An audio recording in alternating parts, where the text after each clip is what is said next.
What is going on? How we doing? How we all doing? What up, Krish? Welcome back. Welcome to another stream. Now, we did quite a bit of progress yesterday. I'm not gonna lie, like we literally were able to submit our first app to the App Store, which is quite exciting. Which I think it was a plant pulse. No, it was Pantry Pal. So we literally submitted Pantry Pal, our very first.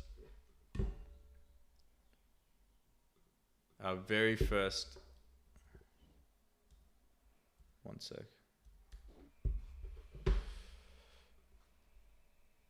I'm logging in. Yeah, so we submitted our very first app. You can see here. Pantry Pal waiting for review, which is pretty exciting. Now, obviously, the icon isn't really showing properly. We actually have a new icon with the chef hat, but yeah, Plant Pulse, we're able to submit. And then, yeah, just going through the apps that we've kind of got here and going to go through them and test them. And then if we find any issues, which, you know, we did find in Pantry Pal, we're going to just prompt Claude Code to fix the loop, the autonomous app factory loop, and be like, hey, look, there was this issue in Pantry Pal. What kind of precautions can we put in place to make sure it doesn't happen again across other apps? And, you know, once we did that with Pantry Pal, that probably took like most of yesterday's live stream, maybe like 3.5, 4 hours. But then Plant Pulse was done in like 30 minutes. Like everything was good to go. So it's cool to see how quickly it's evolving. And yeah, glad that you're all here to witness it. What up, HX? How do you test apps for bugs? I literally just go on it on my phone and just test it like a normal person. As if I were a user, I would just test the app and go through all the functions. That's basically as far as my testing goes right now. Obviously, we've got the codex kind of filter as well, where codex 5.3 comes in and does some testing. But yeah, it doesn't really get much more complex than that. I'm sure there's a more optimal way to test it as well. But yeah, let's get straight into it. I'm gonna chuck some music on and let's test some of these apps out, eh?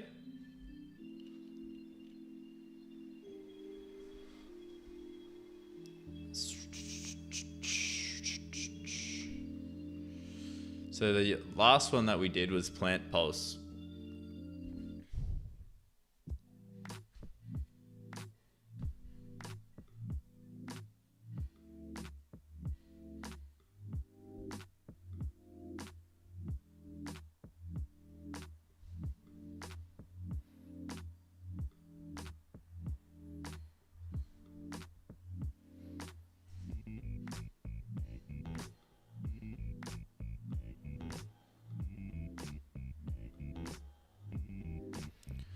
All right. So you could just like take a photo or add a plant name, call it like Devil's Ivy. I guess with this, it's like watering schedule every 7 days. You don't really know.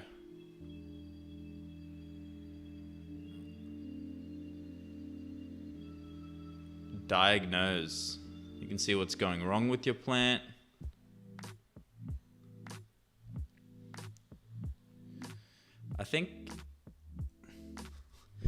I noticed in Plant Pulse, it gives the user the option of when to water the plant.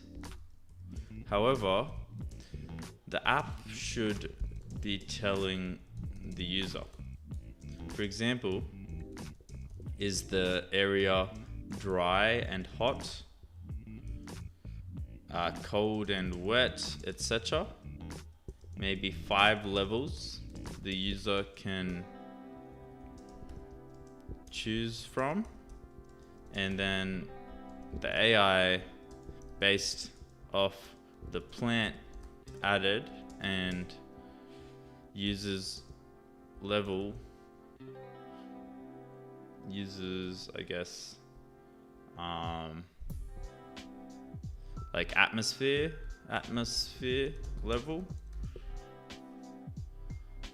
and then AI based off the plant added and the user atmosphere level will give the user a watering schedule.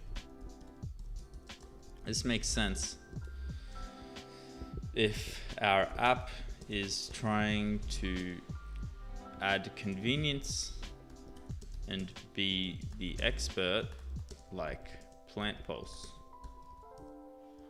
Across other apps, we should incorporate this logic. Damn, straight into it. First 5 minutes and we're already writing prompts. What up, Damon? How do you come up with graphics for your apps? I'm able to build to functionality for my ideas, but my UI is terrible. I don't know. I guess like Claude Code is just a good UI designer, man. Like, to be honest, I'm pretty impressed with the UIs that are coming out right now. I've barely given it any direction. Yeah. I'm like, look at how clean this is. It's got the glass morphism. It's got the schedule, journal. Everything looks very clean. I'm quite happy with it.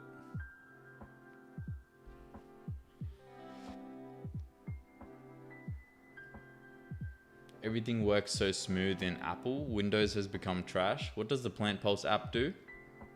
The Plant Pulse app, I can actually show you. Let me show you.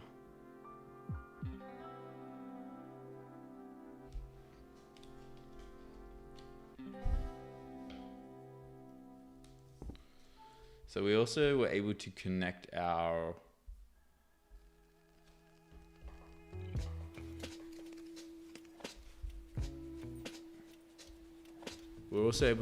phone yesterday. So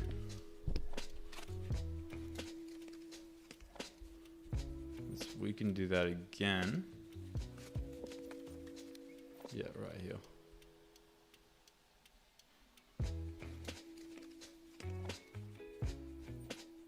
All right, we're in my phone right now in test flight, and this is Plant Pulse right here.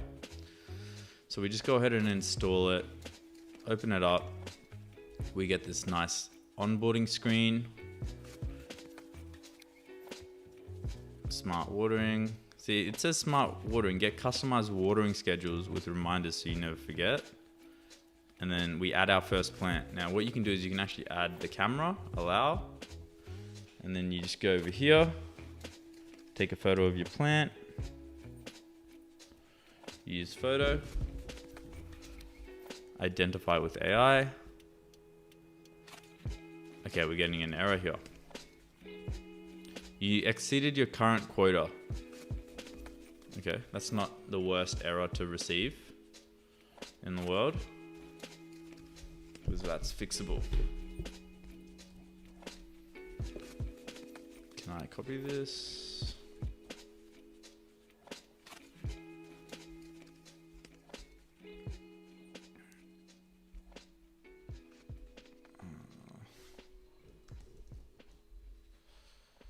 Let me just screenshot this.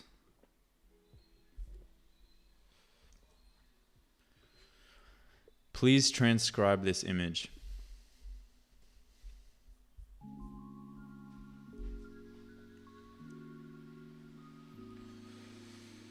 What's the Discord? It is in the description. Link in description, no?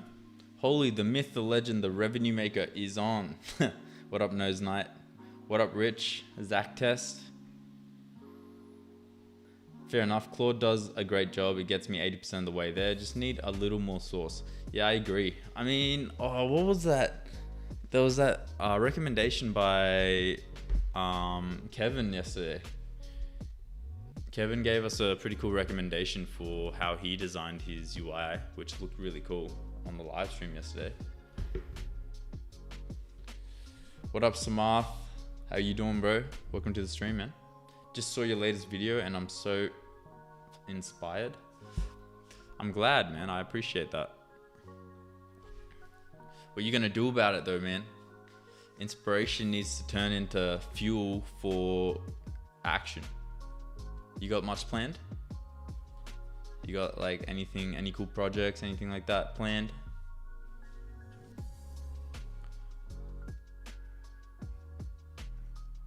We got that transcribed, yup.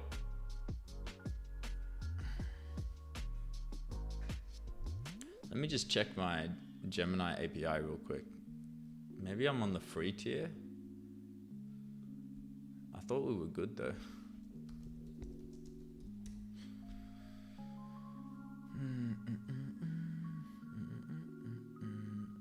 Man, I got a dentist appointment today. I freaking hate the dentist, man.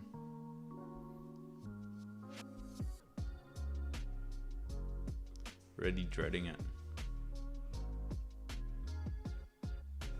Okay, looking at my Gemini API keys, and it looks like unavailable.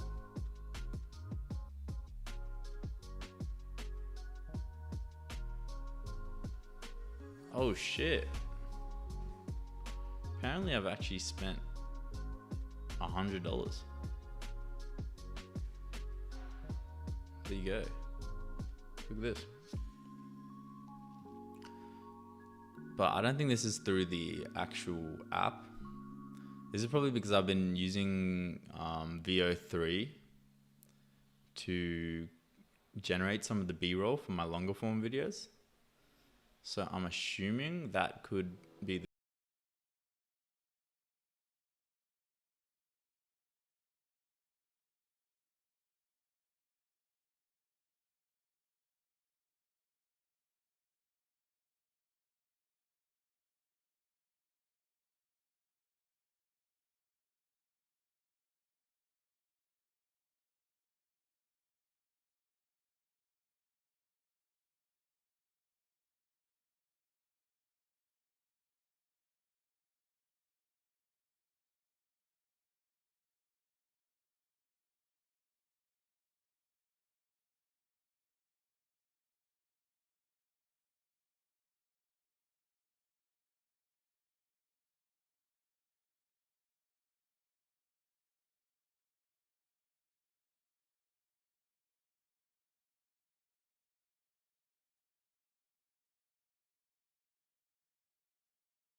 account. I wouldn't really recommend getting into Android market, man. Like in the video, it shows you, right? Android market has 70% market share of all mobile devices, but only 20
Ah, okay.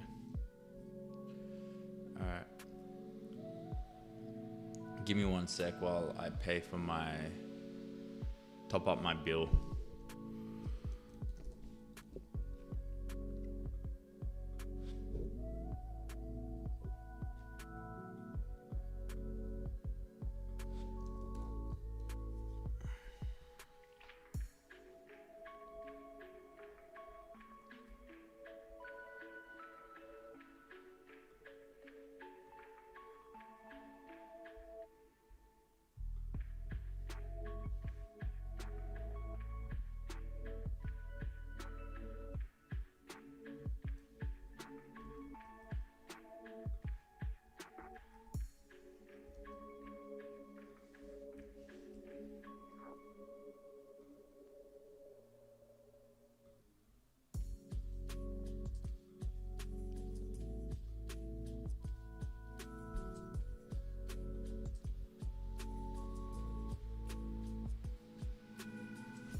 I did a popular app in Spain, and it turns out you could end up with 50-50 revenue iOS, Android, because Android CPA in socials is very cheap. Ah, interesting.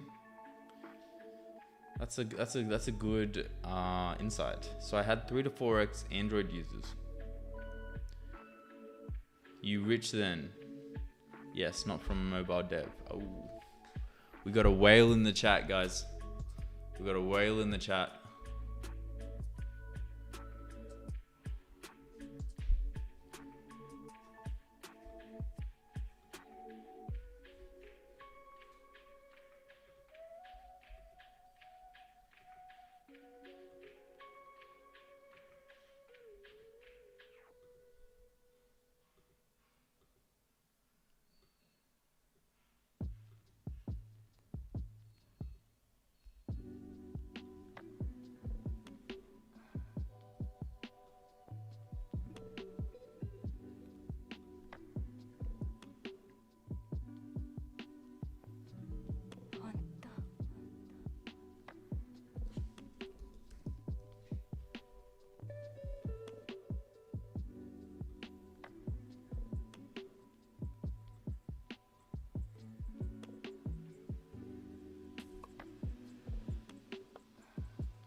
Alright.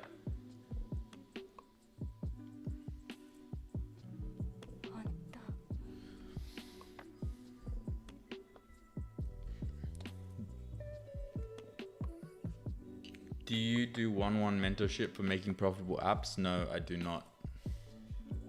Sorry, bro. I don't feel, I guess, you know, like if you guys learn something from the live streams, cool. But, you know, one-on-one mentorship, I don't know. It's not really something that I'm interested in right now.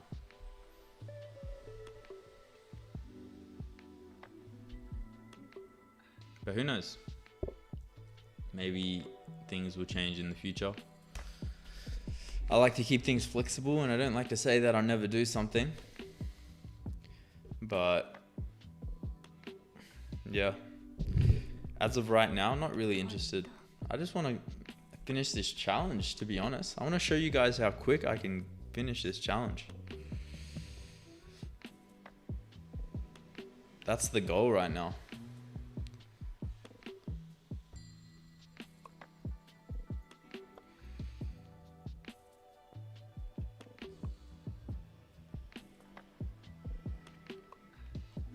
Alright, so after that prompt, Plant Pulse currently has a dumb every n days for watering interval And the app should be the expert, recommending watering schedules based on the plant species and the user's climate, not making the user guess. The user wants 5 climate levels to choose from, and this expert behavior pattern should apply factory-wide. AI service watering in identification prompt, add plant view.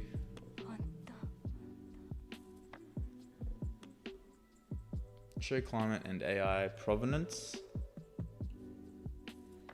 No logic changes. Okay, cool.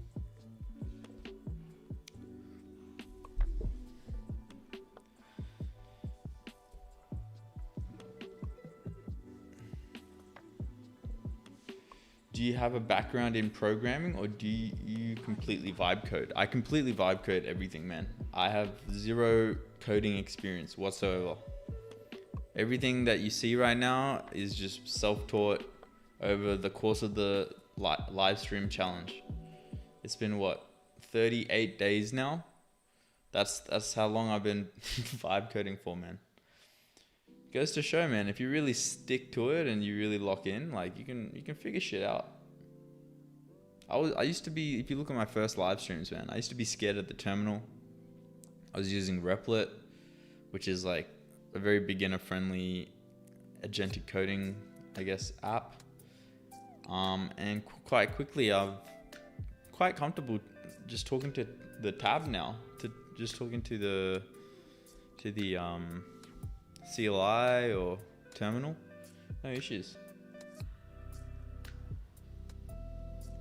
Also, what is this app you're using for the speech to text? It's called Whisper Flow. I've got a link in the description if you want to check it out. Why don't you use anti-gravity or Claude Code through VS? I've been using those for a while out of familiarity, but it seems there's better ways to go about it. I mean, I usually use my preferred method and my preferred setup is using Claude Code through Conductor. I really like Conductor. It's a really cool environment. You can, have multiple AI instances at the same time. And this is usually where I run my Claude Code and Codex inside of this, but this is not the right environment. Like, if you look here, what you see on screen right now, this is actually my Openclaw environment inside of my Mac Mini. So I don't have the full setup here, so I just use the terminal. But over here, you can see, like, I've got my actual setup. This is my MacBook Pro, and then this is my Mac Mini. Using IDE in 2026, no thanks. Yeah, you don't use the IDEs, Nose Night? Not a fan? Sorry if you can hear a lisp, by the way. I've got my aligners on, so it's hard to speak.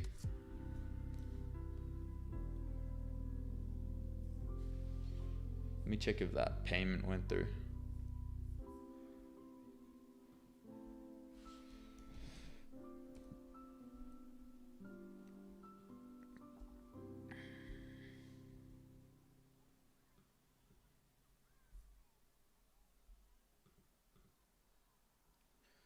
All right.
I'm wondering if schedule could be cooler as like a calendar, or is this fine? Maybe this is fine.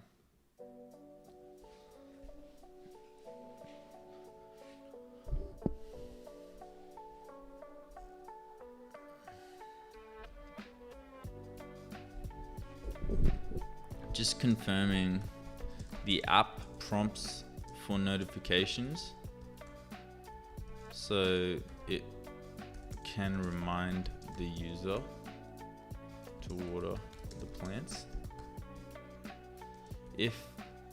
I think that in the onboarding screen, we should mention to make sure to turn notifications on, so we can do this. Because sometimes I won't even read if an app wants notifications on or not. I'll just always press no. So I feel like another reminding screen on the onboarding would be nice. What up, Drew? How we doing? What's poppin'?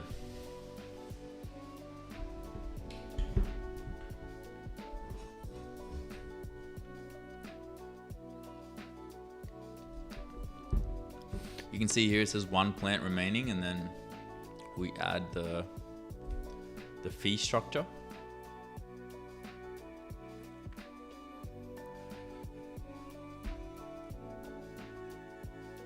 Okay, cool. Why notifications matter, and no to tap allow when the system prompt appears. Okay, cool. Cool. Why would I run an IDE when I can just use micro or use rough to fix format, or pyrite to type check? So yeah, no thanks IDE. If anything, I let AI tell me if I missed something. Bro, I'm loving the setup. Sheldon's pretty sick. You got a Mac Mini running Openclaw? Yes, sir. This environment that you see right now is the Mac Mini. Good morning, Doobie. Glad I could catch a live stream. Appreciate the videos you have put out. Keep it up, mate. Thanks, Slyfawn. Is it late where you are? I usually like to live stream early in the morning, so then I can like kind of pump out a 3 to 5 hour live stream, get some solid work down on the App Factory, hang out with you guys, and then create some more, I guess, video content afterwards. What specs on the Mac Mini? It's like the cheapest one. It was like I think it was $1,000. I remember I went into the store and I was like, just give me like the base model Mac that you have. Nah, morning, bro. I'm Vic. Oh, nice. From Victoria, we got a Melbourne guy. If you don't have a Mac Mini, you can always just get a 4.0 CPU, 24GB RAM, VPS, free from Oracle Cloud. Yeah, Oracle's doing some really good bargains and very generous offerings for their VPS service right now. Okay. I notice that sometimes when I download app for the first time, it prompts for notifs straight away before the screen pops up. Actually, I don't think we need to be that specific, man. But honestly, I think this is done. My payment hasn't come through yet, so I can't test Gemini, but I'm thinking that I can just go through each app and just make sure everything's working baseline. Because I know the Gemini plugin works. Like, we've tested it yesterday, so no issues there. But yeah, Pantry Pal. Okay. So one thing I've noticed with the App Factory is I have submitted Pantry Pal to the App Store Connect. But there is nowhere for me to mark it as done. Also,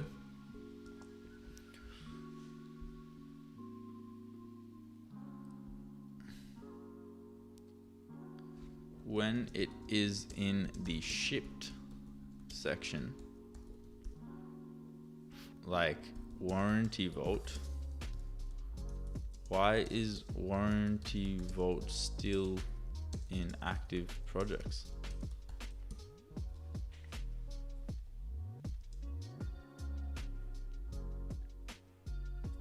Same with Gym Snap.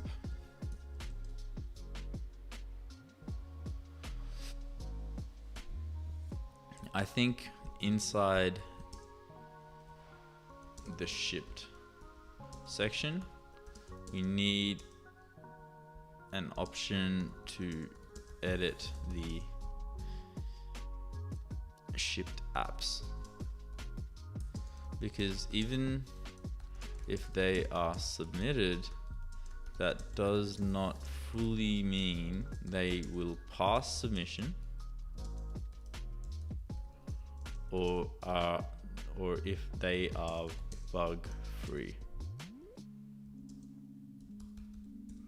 Man, Whisperflow would be very helpful right now.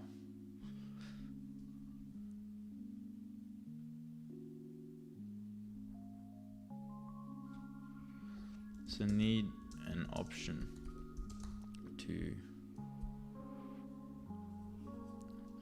I guess, type a comment onto the shipped app and press send. And press send. It goes into an AI agent to fix. How would we orchestrate this correctly and make it fit into our system? Does not need to send straight away. Maybe it waits for the Openclaw cron job, and the cron job checks for any comments on shipped apps. If nothing, it just ignores. Nothing, it just continues. If there is something, it opens an AI instance to review.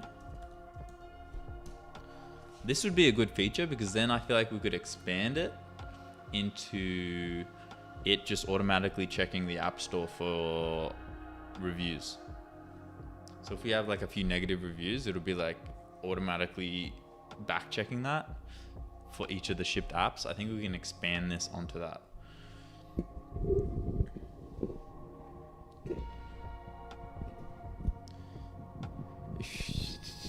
Hey Doobie, do you do review at apps done by me with Claude? A web app with hero cards and a lot of features. Yeah, chuck it in the show off page.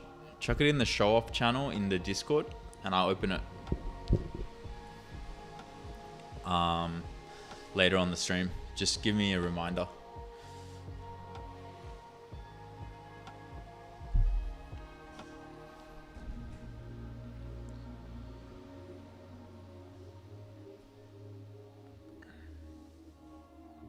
Great question. There are a few interconnected issues. Let me look at the current UI and orchestrate it to understand the full picture before proposing. Yeah, I think I'd like to improve this kind of interface right now.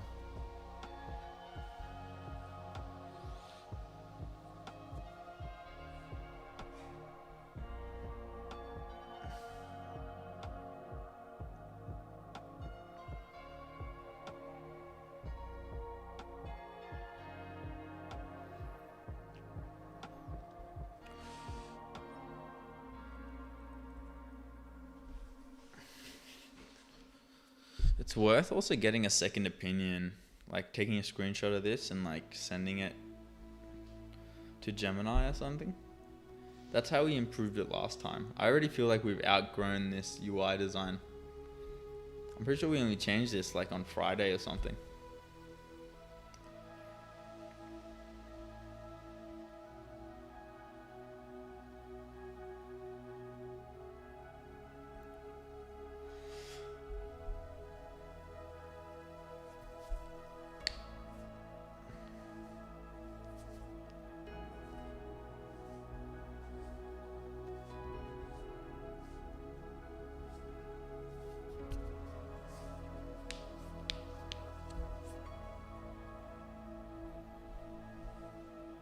Let me look at the specific files.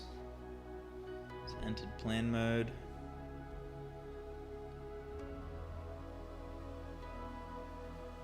What's my usage? I'm curious what my usage is for Claude Code.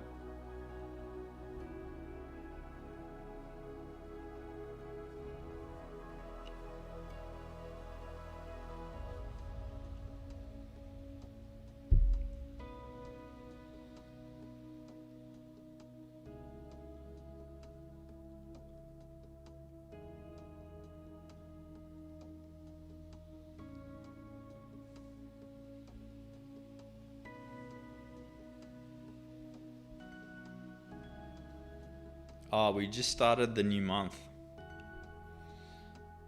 Resets April 1.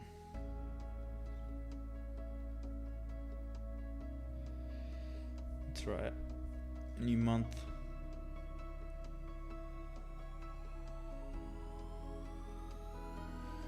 Now I have a thorough picture. Let me design this properly.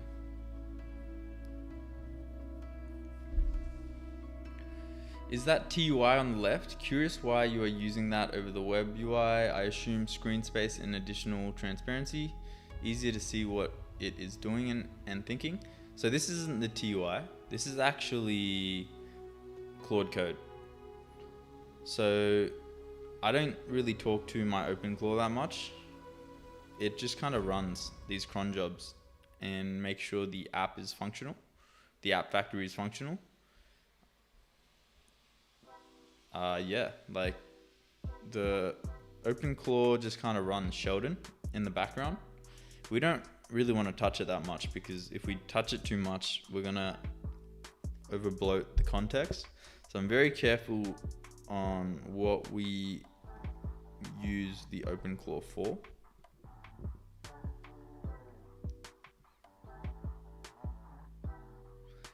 We have Claude Code building out the actual system and framework for the Openclaw to then flourish inside of it.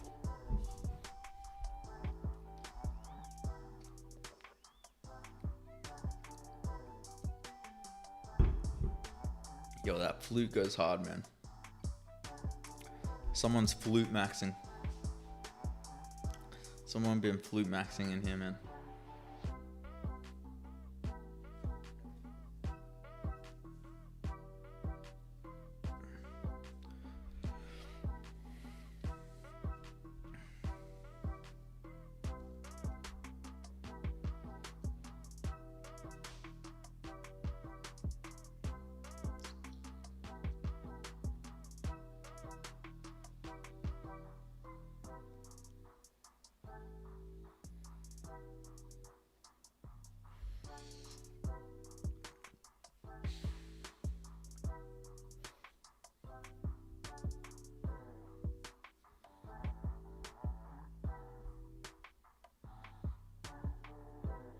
I mean, we could also feed it like, yo, where do you guys get your UI inspo from?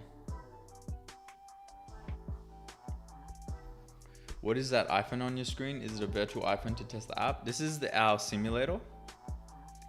So we can kind of run through the app on our computer.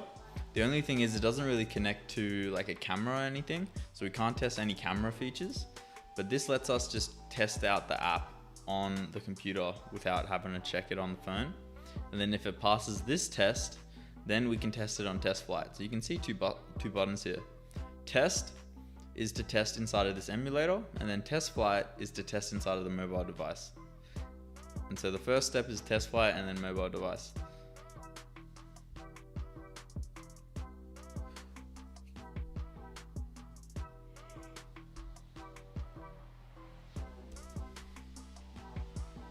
Best UI places. Yo, I think your message got deleted.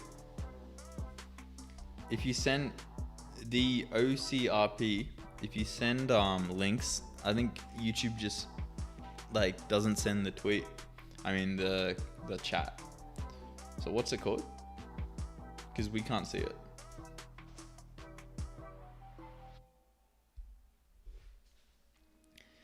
Got any quick win advice for marketing a new product? Not the most natural with it, but have got a solid AI product. Quick win advice. I mean, it would be just Reddit, man.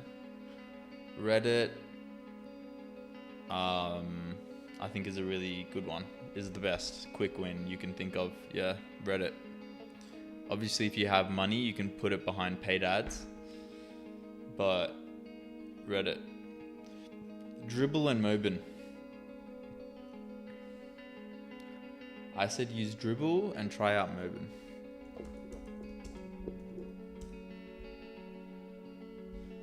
Are they both free? And try out Mobin.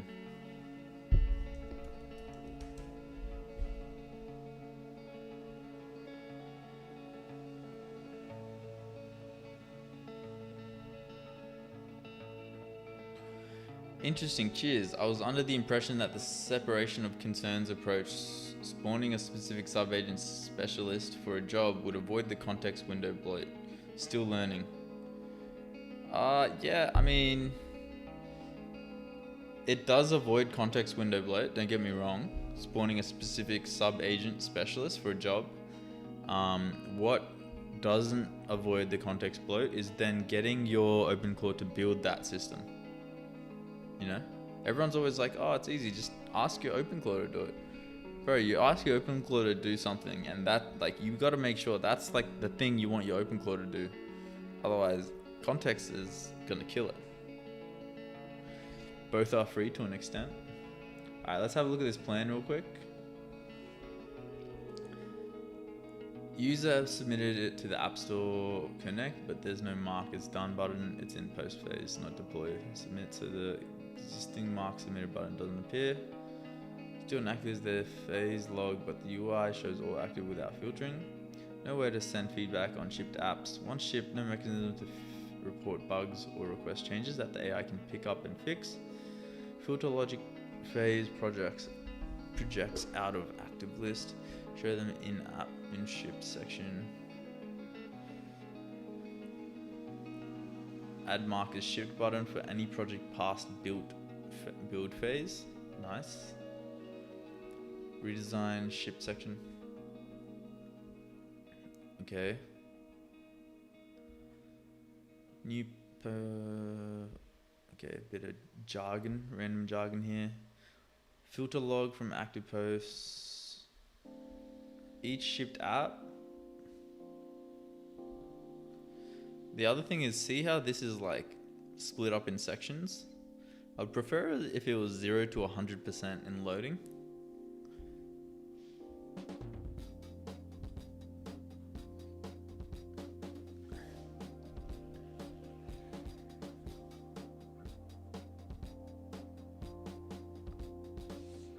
This is cool.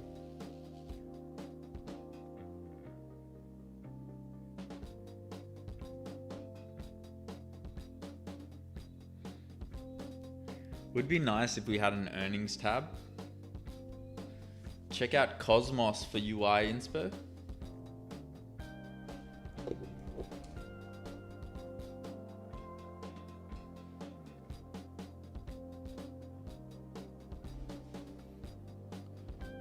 Alright, we got a... This is cool. I wouldn't mind if we had, like, on the left hand side, different sections rather than cramming everything in one place. Like, this is obviously the main dashboard, right? But we could have another earnings section. And rather than having this activity section, we could just have a page for it.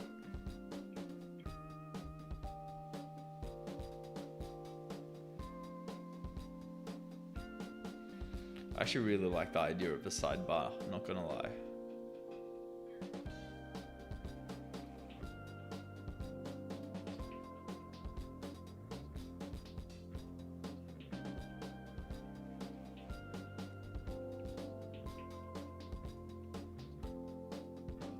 I really like these gradient style designs.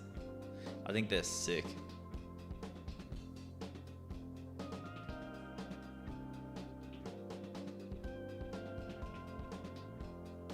This is kind of cool. It's like kind of showing like a bit of a mind map.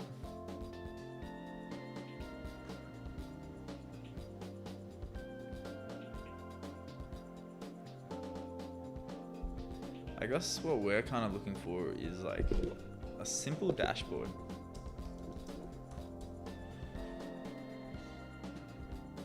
What if I wrote like agentic?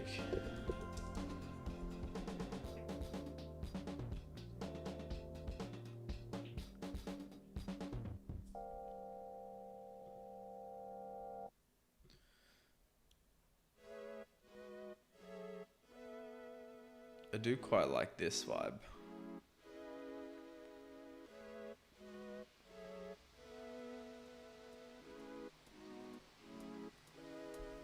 I really like the idea of it showing like some sort of visual on how the app is built. Like if Gemini is used, it's like connected to the thing.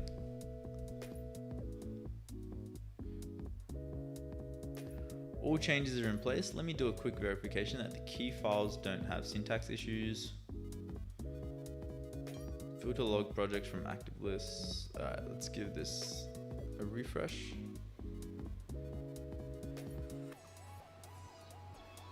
Okay, so you can see here there's a ship button.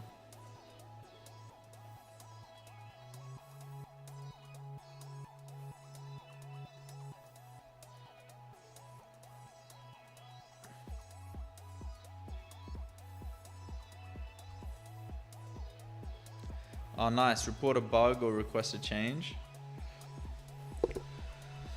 So I wrote shipped. So I pressed shipped. I pressed shipped on Pantry Pal and nothing happened. Also, the blue live checker text is showing uploading metadata, but I know that isn't true because we submitted this yesterday.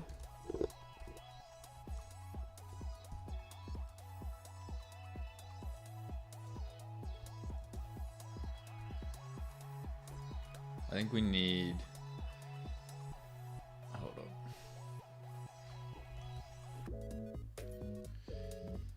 Not being able to use speech to text is really annoying, so I'm just going to talk in here.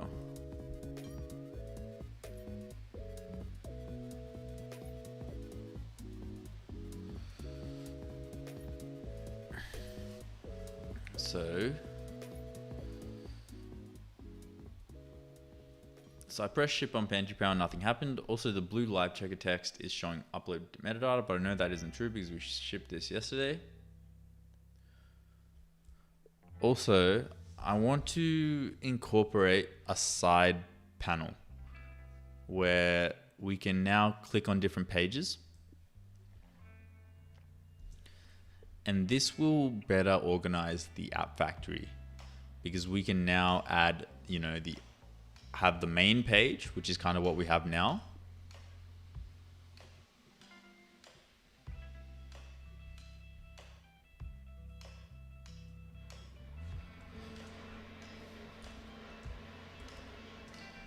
But I think we can ship the shipped apps section into a different page. And I think we can also ship the logs section into a different page as well.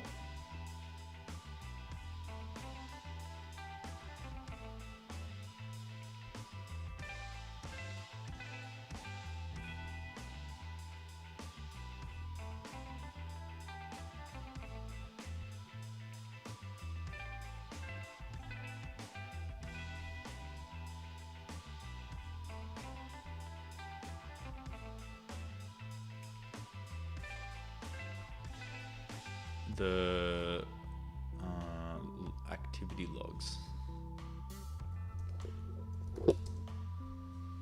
Alright, let's give this a crack.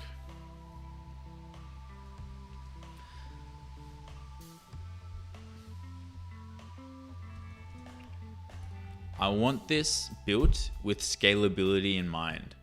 You know, when we release future, I guess, features and additional kind of things to this app factory, I want you to consider like, okay, like where would this go, or how would we display this information on the side panel, and how would it work overall with the rest of the app factory?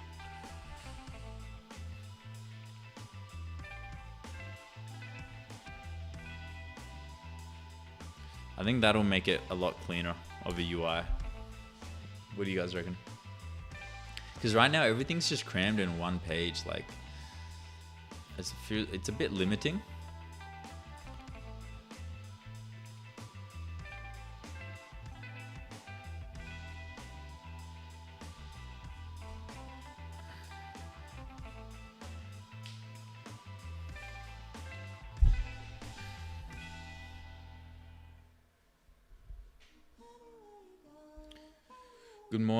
Good morning, capturing the third. How you doing?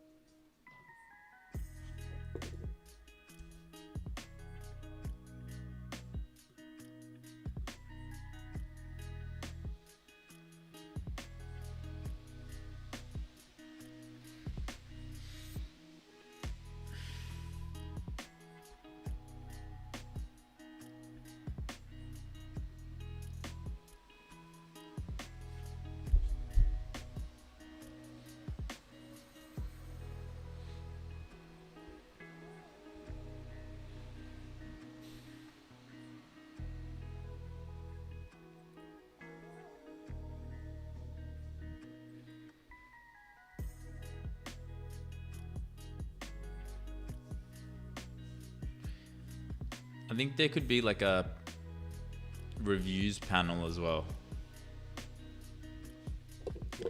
Can the Apple API show app reviews and downloads, etc.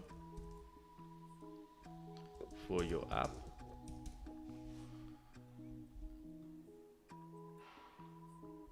Yes, the App Store Connect API provides endpoints to programmatically retrieve data for your app reviews and downloads. Okay, cool. We can definitely add that.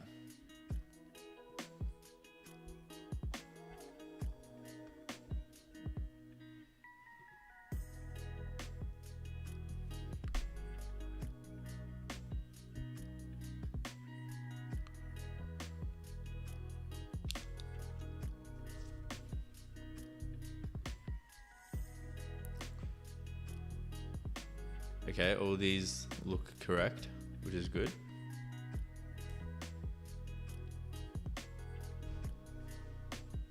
Been a minute, finally caught you. I'm hard to catch, man. Yo, bro, your Sheldon app reviewer is so dope, my guy. I want one. Thanks, man. You can sign up for early access in the first link in the description if you're interested. Or you can just feed your AI agent the last 20 live streams of transcripts and just tell it to figure it out. You know, the choice is yours. The choice is yours.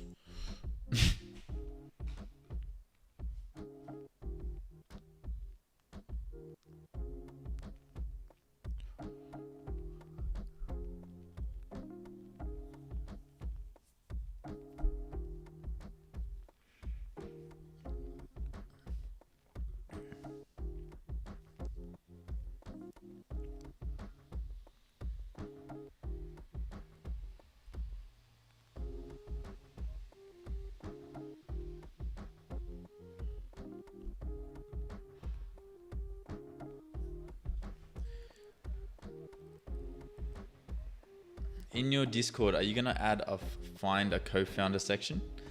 Would you guys like that?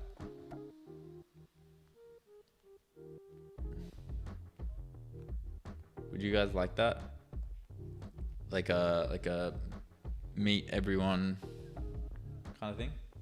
Oh, capturing the third. You got a different profile pic. It used to be green. Why'd you change it?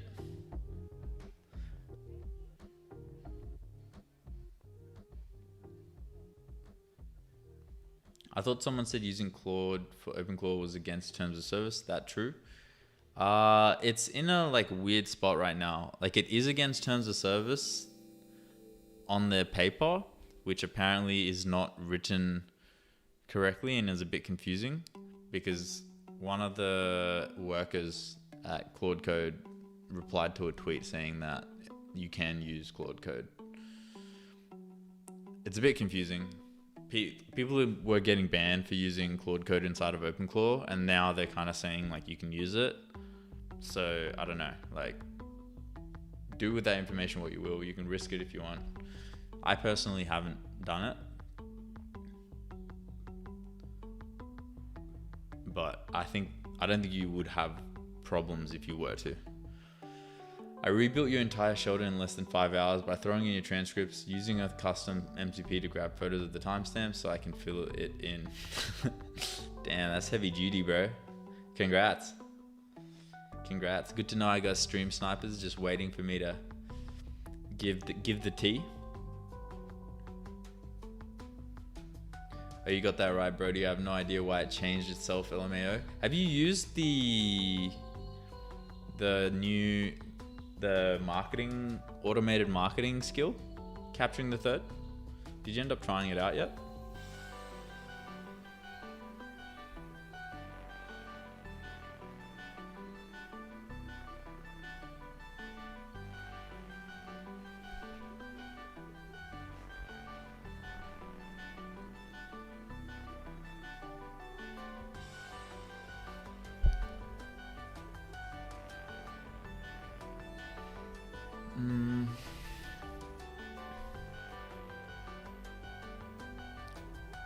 Okay, looks like Pantry Pal in here.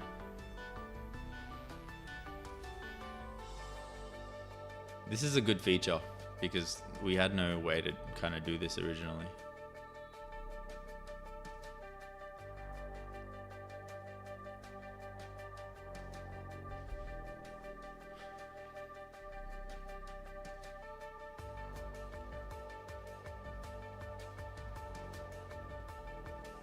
Yeah, your video helped it get it right instantly. Nice. Good shit. How are you going to decide who gets the app factory in the waitlist? It's probably just going to be first come, first serve, man. There'll be like a certain amount of spots, and whoever joins first will get it.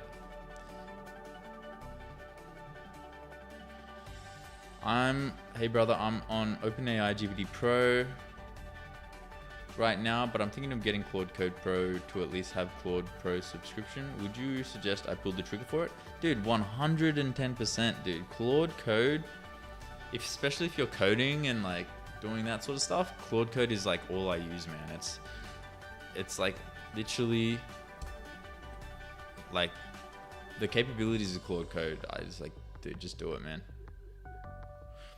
What are your biggest revenue earners right now? It would have to be Allminer, which got a lot of use early on, but has kind of just crashed and burned now due to the crypto market having tanked.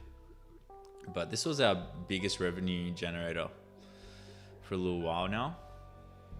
Was bringing in some good dosh. You could even see like our users were making money. We did $650,000 in trading volume just through this app.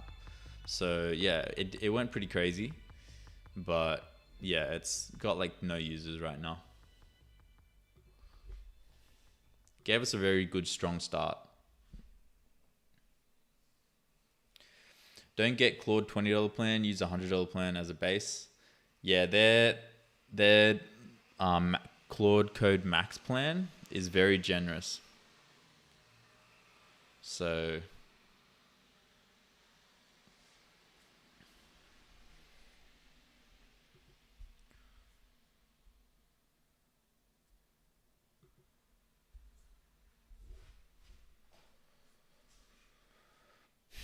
the App Factory will also be a paid thing. Won't be giving it out for free, but there'll be limited spots and it'll be paid. I'm not entirely sure how much we're going to charge, but I feel like we're providing quite a bit of value in the fact that, you know, we literally have an autonomous app factory generating you apps that could potentially make, you know, tens of thousands of dollars. So yeah, I just want to make that clear as well. At the end of the day, this is a challenge, vibe coding until I hit 100K. If I give everything out for free, like I have done in the past, I'm never going to hit my goal. So it will be a paid thing.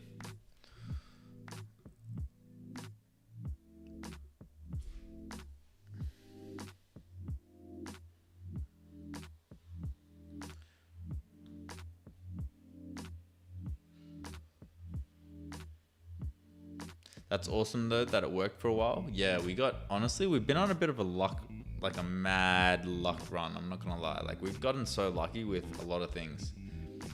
You know, from like getting an airdrop to like the co-founder of Solana retweeting our app. Like, we've gotten a lot of luck in this run. I'm not gonna lie.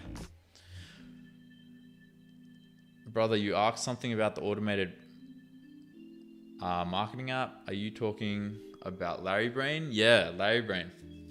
Have you tried it? Is it good? Are you liking it? I also haven't used or looked into Claude Code at all. How would you go about communicating between the two systems? A bespoke PM dashboard similar to Asana could do the right job, right? Is this the two systems as an Openclaw and Claude Code? You could use a dashboard, or just through the CLI, you could also just have them talk to each other. Like, you can set that up. Just be like, you need to start talking to Openclaw. And your Openclaw just be like, yo, you need to start talking to a Claude Code. If you want to visualize it, yeah, use a dashboard, but you don't even need to visualize it. Like, they're able to talk right now, and it's visualized through this bar you can kind of see. Are you using Anthropic OAuth for Sheldon or paying raw API? I'm just paying raw. I'm raw dogging that shit with OpenRouter at the moment, because we still need Codex 5.3 to be involved. So I'm using OpenRouter just to make it easier.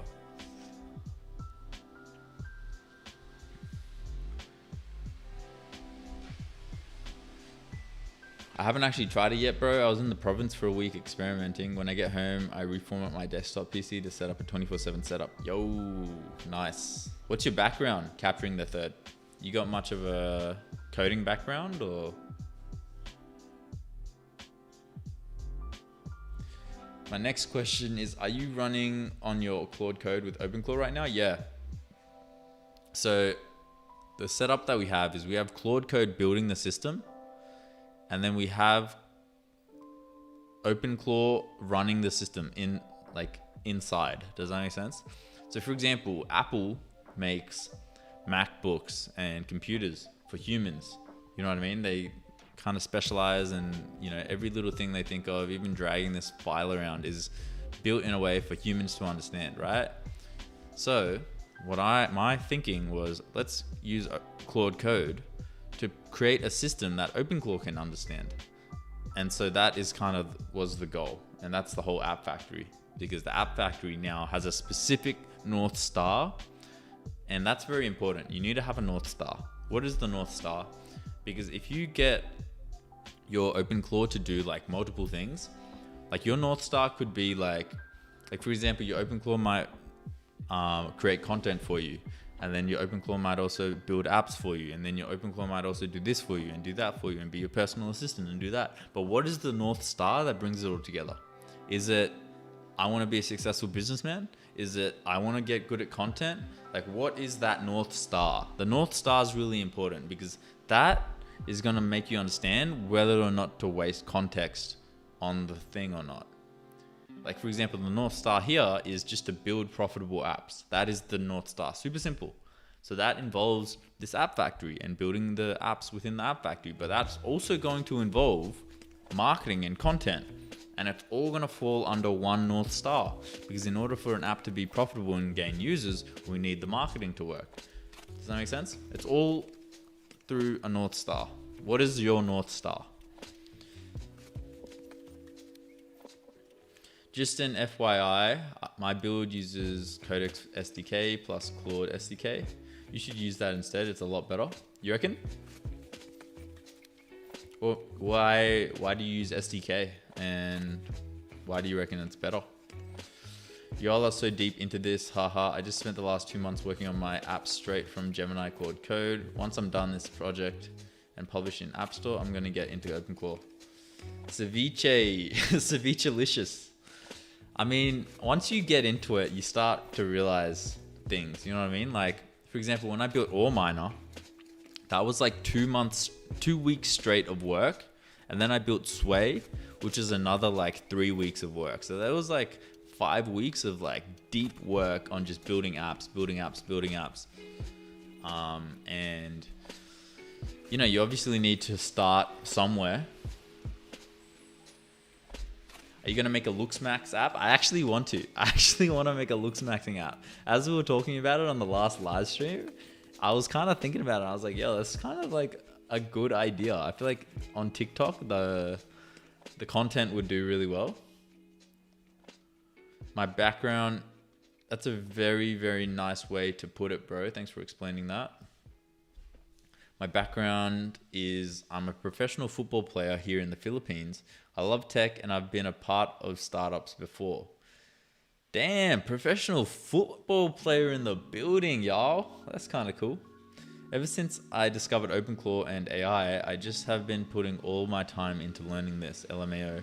Bro, it bridges that gap between idea and reality. That's the best thing about it. Yeah, 100%.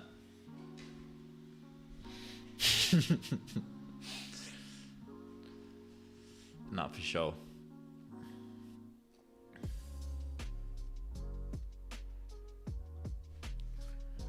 Yeah, I mean, I'd always recommend, man. If you're watching the live stream right now and you haven't even started like Vibecoding, like start Vibecoding, man. Like, honestly, probably no point even watching me. Like, just if you need to get your feet wet and you need to literally start doing it, you could have me on the side. That's usually what I like to do. What I like to do is I like to watch a live stream on the side while I'm vibe coding. And now I am the live stream. So I just talk to you guys and vibe code. But if you don't want to live stream, I'd recommend, you know, just put me on the side of something and get your feet wet, man.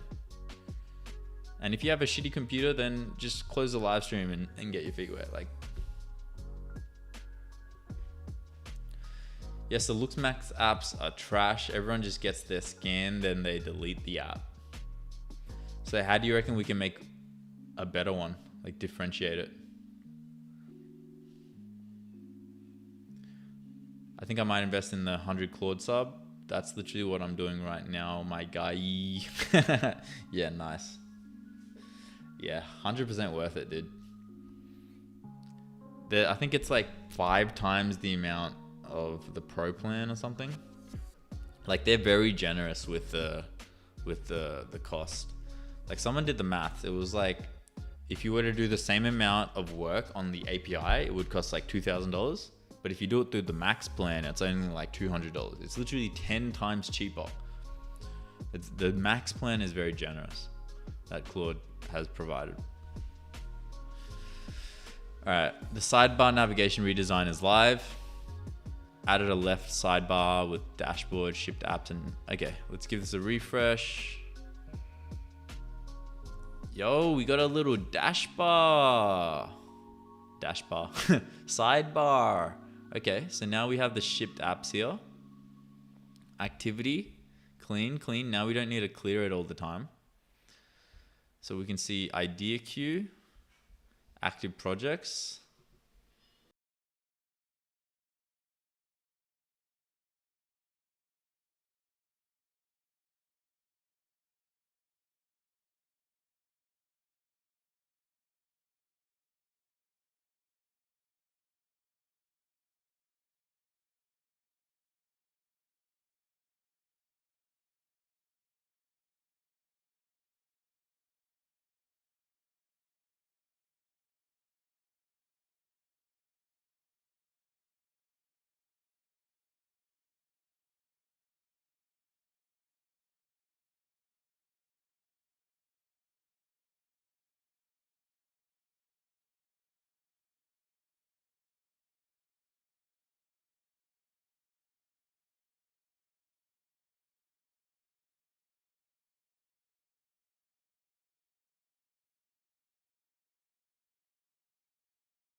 Damn.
To reveal a drop down with validation scores, pain points, competitor analysis, keywords, and monetization strategy, few items, ideas waiting to be built, go through the same ideation research process, but currently only show name, pitch and a priority dot, no way to see the research data. These are once the same expandable detail panel and queue items so they can review research before an idea starts building. Thank you. Let's go. I don't know why I didn't implement that feature sooner. I have 3 20x max plans right now. Holy shit. That's insane, bro. You must be like the #1 user. Has anyone tried Rorke Max? I haven't tried it yet, but I have heard some pretty cool things. If all you want to do is build apps and you're very new to this space, then you've got Replit and Lovable to build things, right? But then Rorke Max is like the equivalent, but specifically for iOS apps.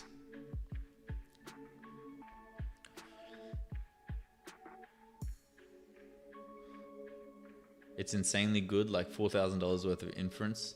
Are you guys connecting your OAuth with Openclaw?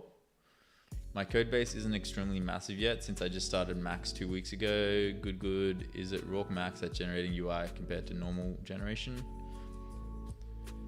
Hey bro, would you mind connecting on Discord? What are you working on? I currently max it out quite a lot. Have you used Claude Flow? I haven't used Claude Flow. Yo, Vexo. What are you working on to max out 20x? 3 20x max plans. Haven't used Claude Flow before though.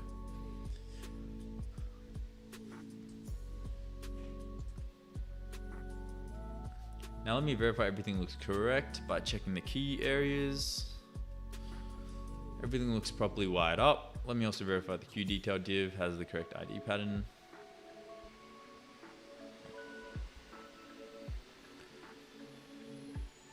I think we need like a remove section as well.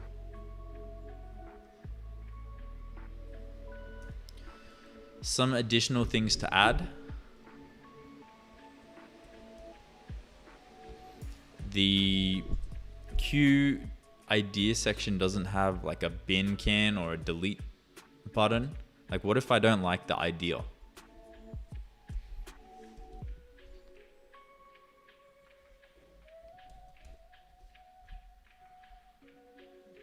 What else?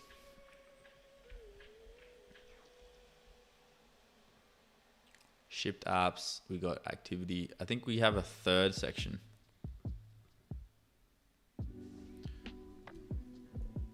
In the sidebar, I think we have an additional section where we can look at things like total downloads, reviews coming in, all that sort of information that I know that you can retrieve from the Apple API. This will be useful once the apps go live. We need to consider how can we display this information. So for example, maybe we have like a dashboard of like a bunch of reviews coming in.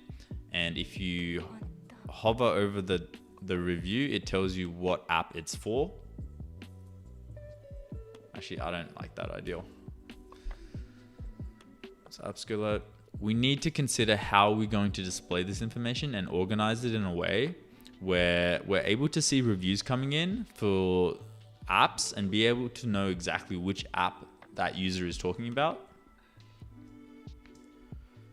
Also, I'm thinking like we have a generalized section where it shows us total downloads. It shows us amount of money maybe we've made through in-app purchases. It shows us, you know, it's like how many, all the statistics we need to see. And it shows us the total across all apps.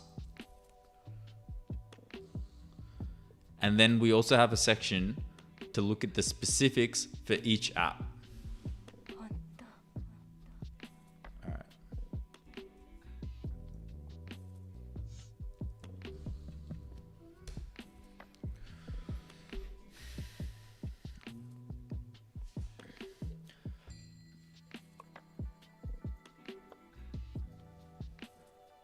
$7,200 a year in Claude subs is insane, dude.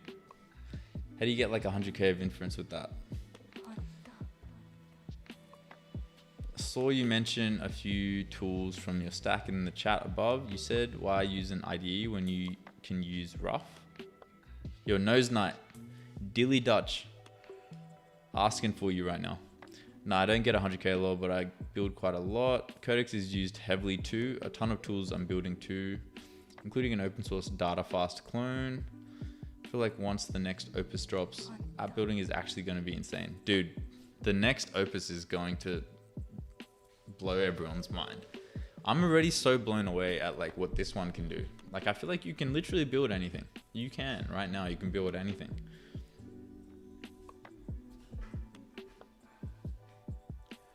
Got a call, and when I went to look back at the other messages, was gone from chat history. What were the others you mentioned?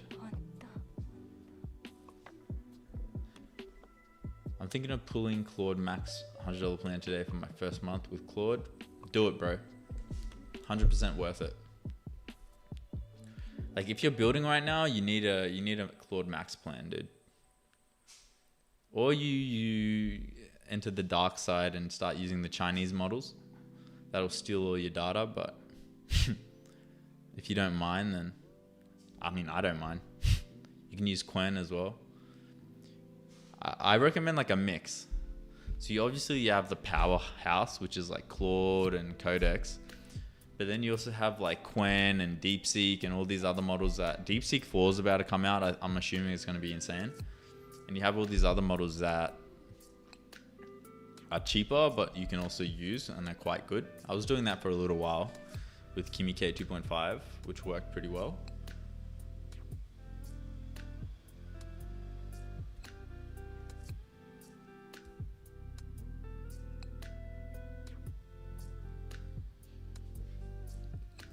Just get used to coding in terminal. Don't use an IDE with the power of AI and other tools. You can learn fast.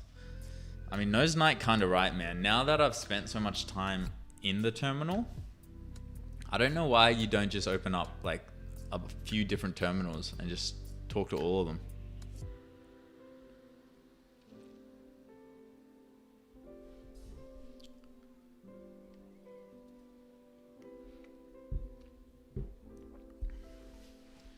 You'll be right back. I'm gonna go bathroom.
Right. Man, it's still going.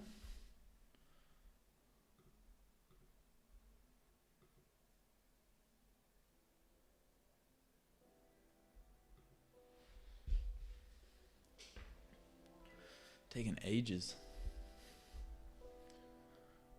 The Discord link from Nightbot isn't working. What the hell?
Welland. Claude multi-agents.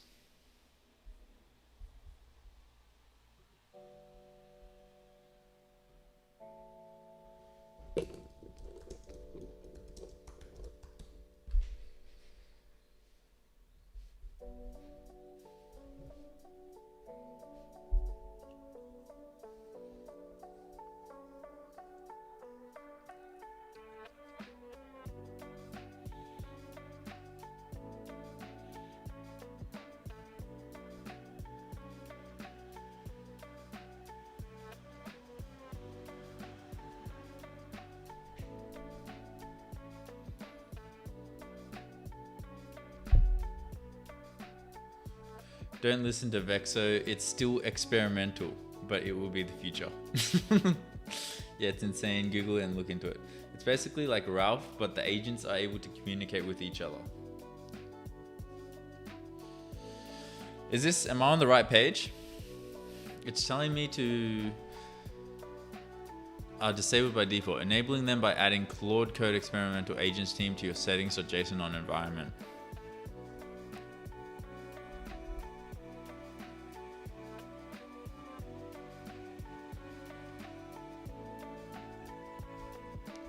All right, let's give this a go. I'm just gonna prompt my Claude Code to figure it out.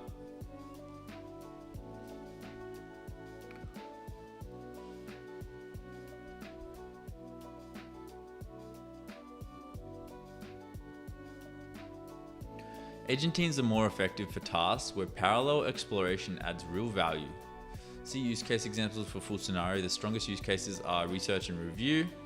Multiple teammates can investigate different aspects of a problem simultaneously, then share and challenge each other's findings. New modules or features. Teammates can each own a separate piece without stepping on each other. Debugging with competing hypotheses. Teammates test different theories in parallel and converge on the answer faster. Cross-layer coordination changes the span, front-end, back-end, and tests, each owned by a different teammate. Agent teams add coordinated overhead and use significantly more tokens in a single session. They work best when teammates can operate independently. For sequential tasks, same file edits or work with many dependencies, a single session or sub-agents are more effective. Okay. So sub-agents would be a main agent and then spawn sub-agents for results, report back to the main agent. This would be main agent team lead, spawn team and assign tasks, shared task list, communicate and claim task, and then you work in a loop and communicate with the other loops. Interesting. So this would be good for more complex tasks. Own context window, results returned to the caller. Sub-agents, own context window, fully independent. Communication, report results back to the main agent only. Teammates message each other directly. Main agent manages all work. Shared task list with self-coordination. Focus tasks where only the result matters. Complex work requiring discussions and collaboration. Dude, this is cool. Lower, results summarized back to main. Context higher, each teammate is separate. Do we know how much more? Yo, Vexo, have you figured out like the difference? Like how much more tokens is being used?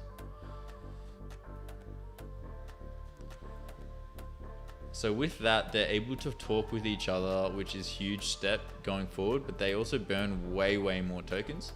Yeah, I use Claude to set it up. Oh, no wonder Vexo has like 3x 20 max plans. Like, bro, this shit would chew away at your tokens, man. It uses more tokens obviously, but with a 20x max plan, I have not hit any limits from using it. I started using Openclaw in the last week or so ago. It's been pretty alright, working through some hiccups, but he's working. I currently run with 5 agents in a team. Each time it's insane.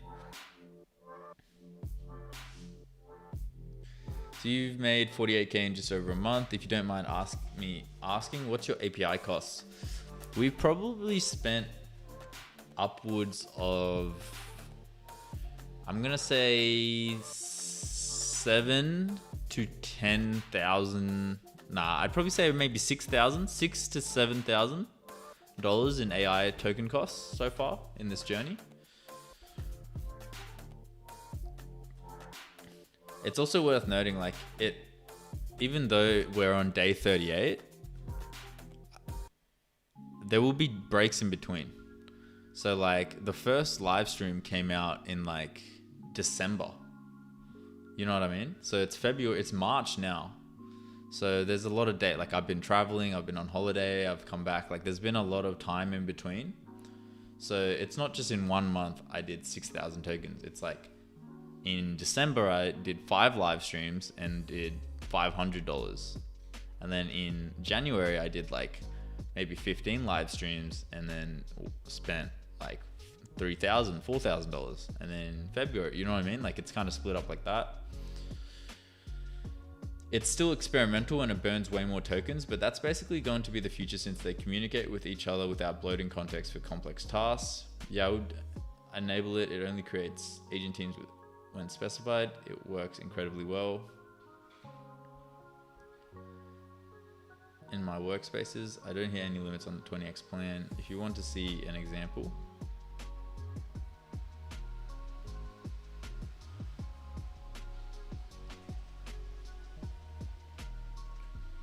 okay, we got this working. Let's have a refresh. So we've got the activity feed, we've got the analytics, we've got shipped apps. Now if I come down here, I should be able to open this up, right? No research data available. Okay, so it says no research data available. It says, what's it saying? Restart the server, restart server.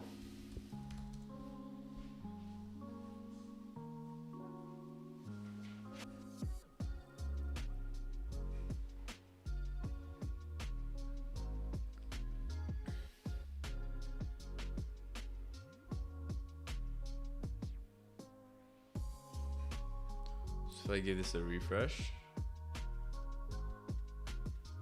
no research data available. Now I expanded the queue and it said no research data available. Is this because they are the older ideas? Let's make sure all future ideas are coming with research and data for validations.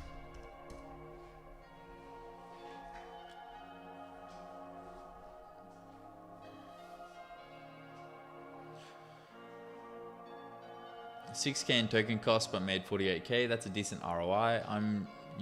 I am just using my Openclaw with Codex, auth, not API.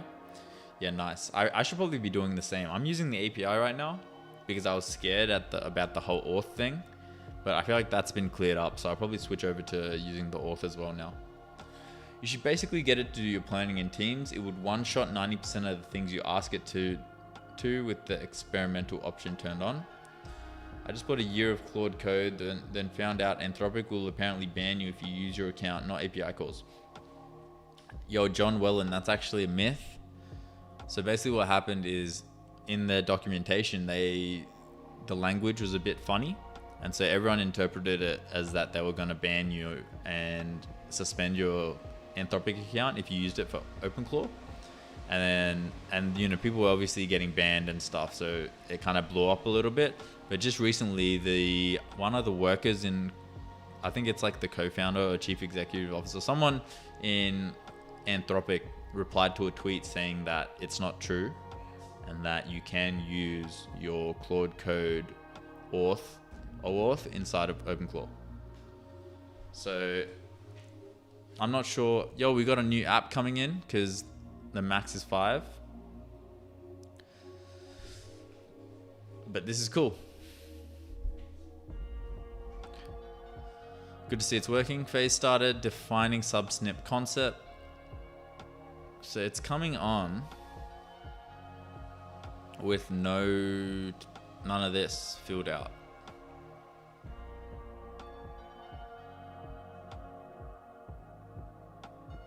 It's in Ideate, so I'm gonna let it run through Ideate, and then if it doesn't show after Ideate, then we have a problem.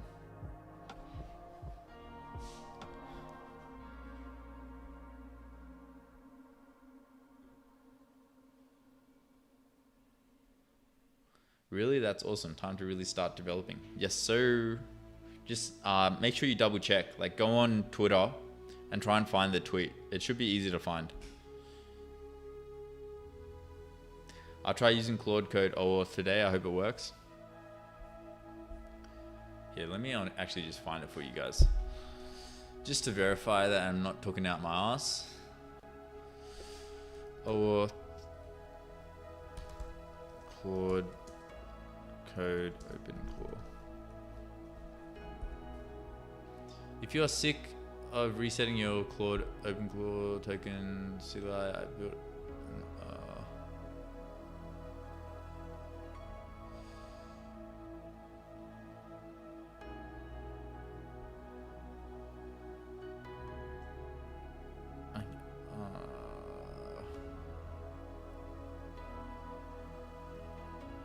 Official docs.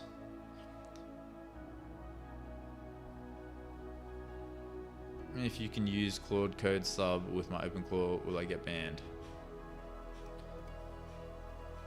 No.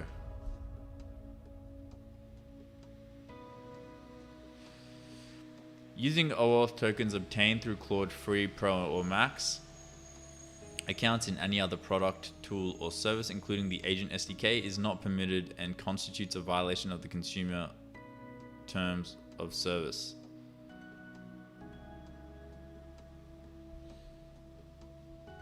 See, that's the tricky part of the doc. Where is it? Someone's tweeted and said it was fine.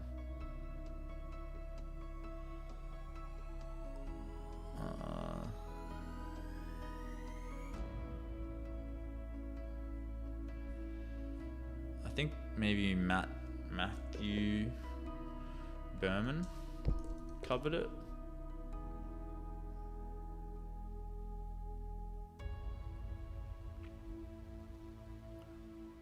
Conspiracy Corner took less than 20 minutes. No for Conspiracy Corner.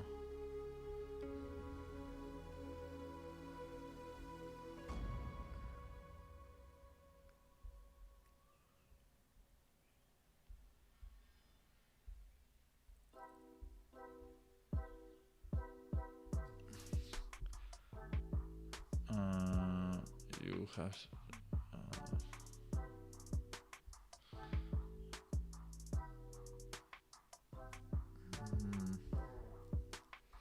He made a video recently.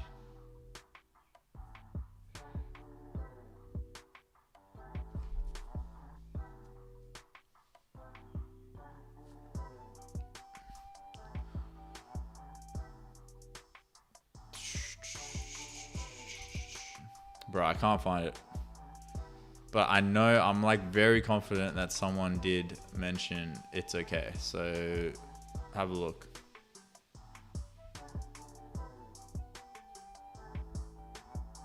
Yeah, have a look, man. I can't find it, but it's out there.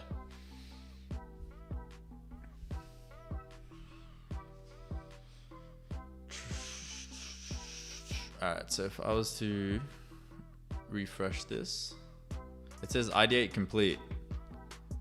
Tracking every recurring subscription in one place. Okay. Oh, nice. Okay. Cool, working there, nurse shift. Okay, these are all working now. Sub radar. Did the name change? Is that just me? I swear the name changed. Track every recurring subscription in one place. Is that just me? I swear the name just changed. I'm looking back on the live stream. I need to know.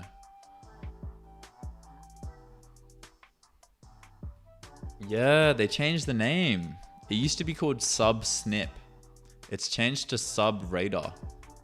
That's cool that the AI came up with that by itself through the ideation phase. Anyone with 5+ recurring subscriptions, streaming, SaaS, gym, cloud storage, who has been surprise charged after free trial ends. Track every recurring subscription in one place with smart renewal alerts and a monthly burn rate dashboard so you never get surprise charged again. You know what? Another thing that could be cool is a comment. So I can now comment on the ideas as well.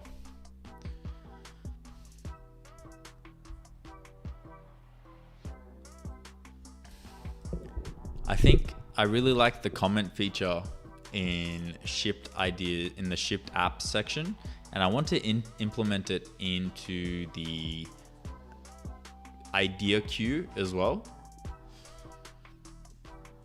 because I feel like I could provide insight to some of these ideas. For example, the recent sub radar, I know an open source that we could have looked at to, understand the build better.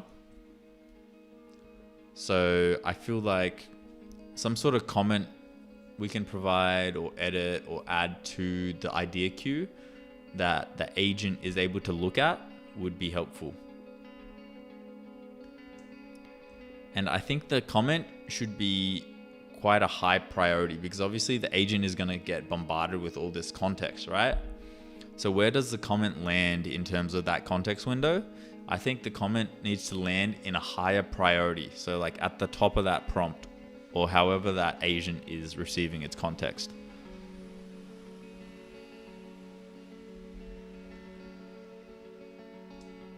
This is the context window of the agents that are ideating and building, etc. This isn't the context of the orchestrator.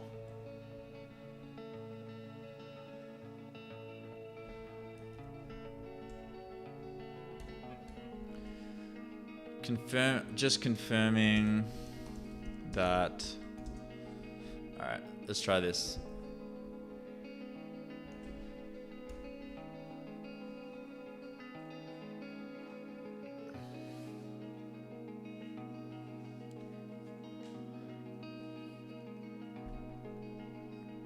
Openclaw boosted my productivity via full automation. Want to share this system as a SaaS website, not via Openclaw directly.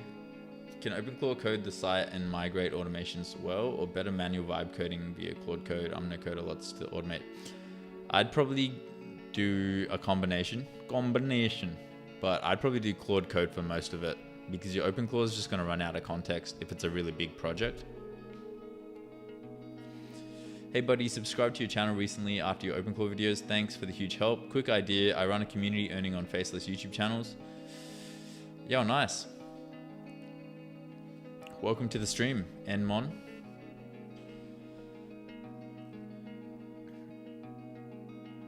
What kind of apps are you doing now? Can you show us? We are building an app factory. You can see we've got Plant Pulse here. We've got where it's able to look at your plant photos.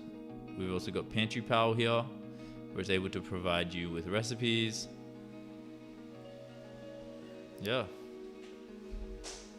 We got a few others as well, but we're kind of just churning through, making sure this is the best it can be. The dashboard, that is. I like the little notification that pops up when there's an activity that's occurred.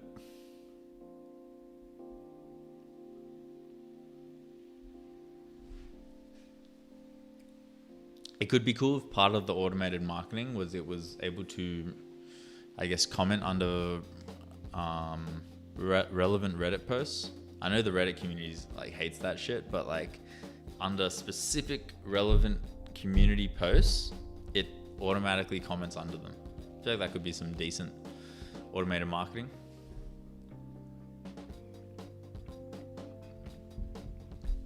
Yo, is Kick in the stream? I know she was doing some marketing.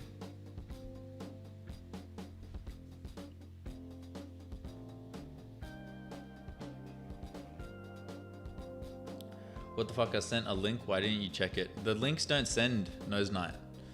YouTube auto removes the links if you send one.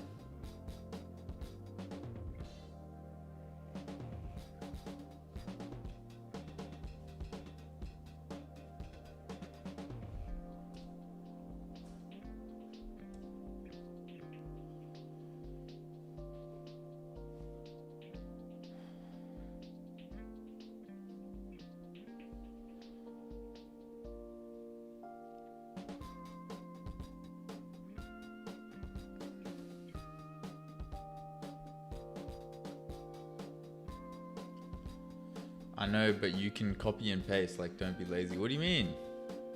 I can't see it. YouTube doesn't show me the link at all. Nose Night. It's fully disappeared. I can't even view it. YouTube auto removes the message.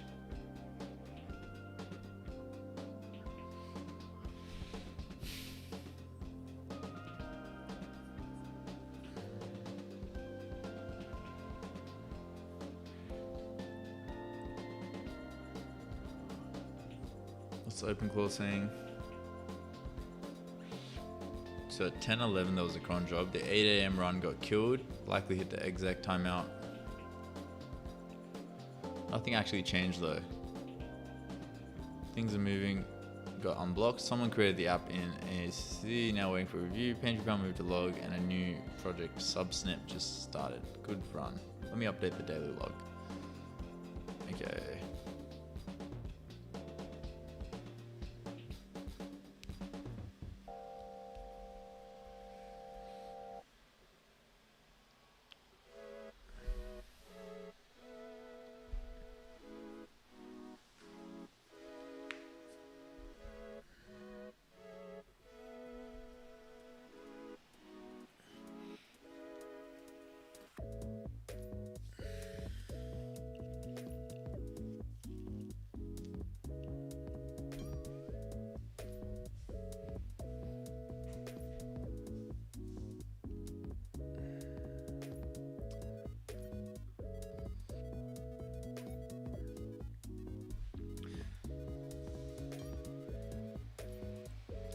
Can I advise you on where to start Vibecoding right now and which sites are best for Vibecoding currently? Like, you want to tell me or you want me to tell you? I'm confused. Nmon.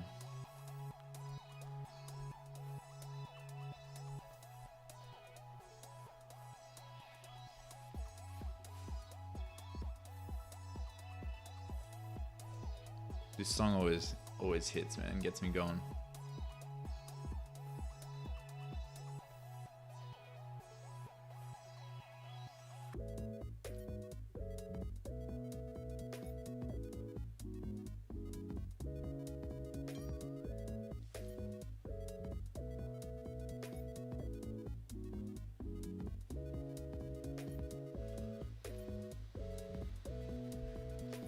If you wanted me to tell you what I would recommend if you're very new to vibe coding and you have no coding experience, is check out Replit or Lovable just to get your feet wet, get started, because those tools like encompass everything in terms of like the deployment, in terms of the database. Like, you don't really need to think about that sort of stuff.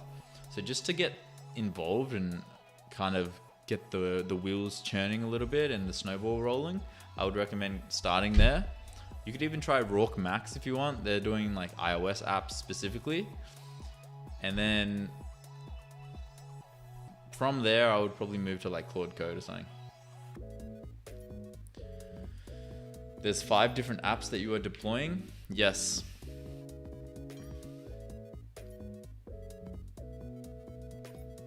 Honestly, I feel like we could submit Plant Pulse. We tested it yesterday. It works fine.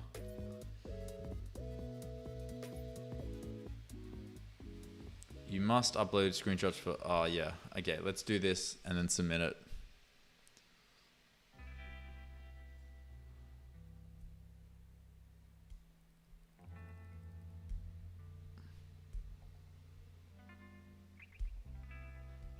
So I just got to add about the privacy practices.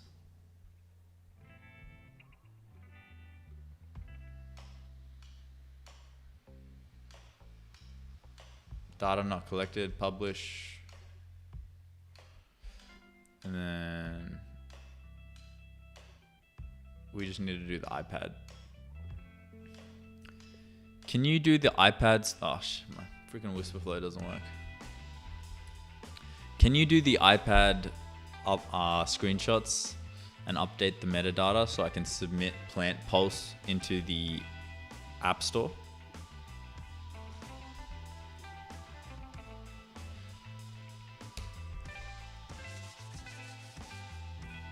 Ah, shit. Plant Pulse is what I meant.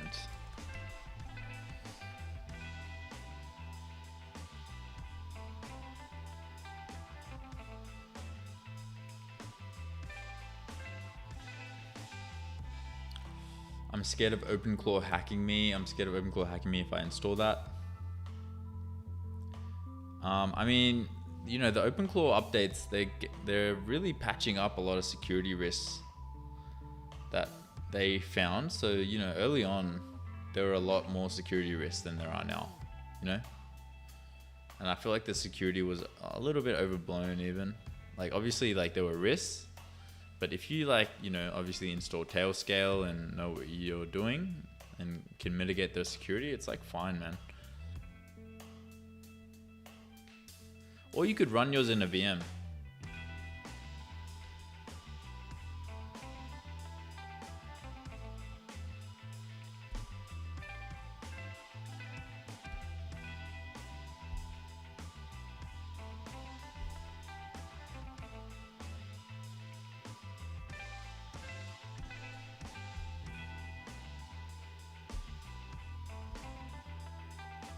There's also duplicate iPhone screenshots.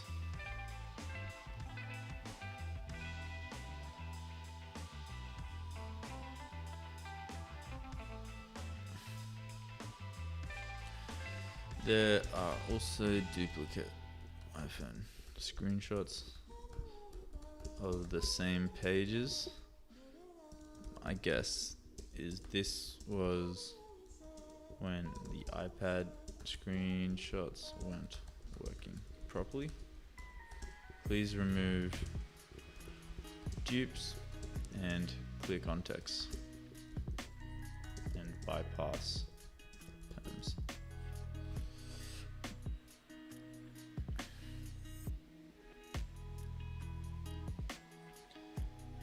I sent you link in DM because YouTube is dumb.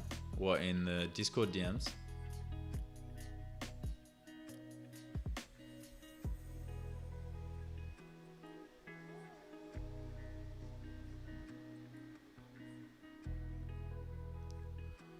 Which one are you?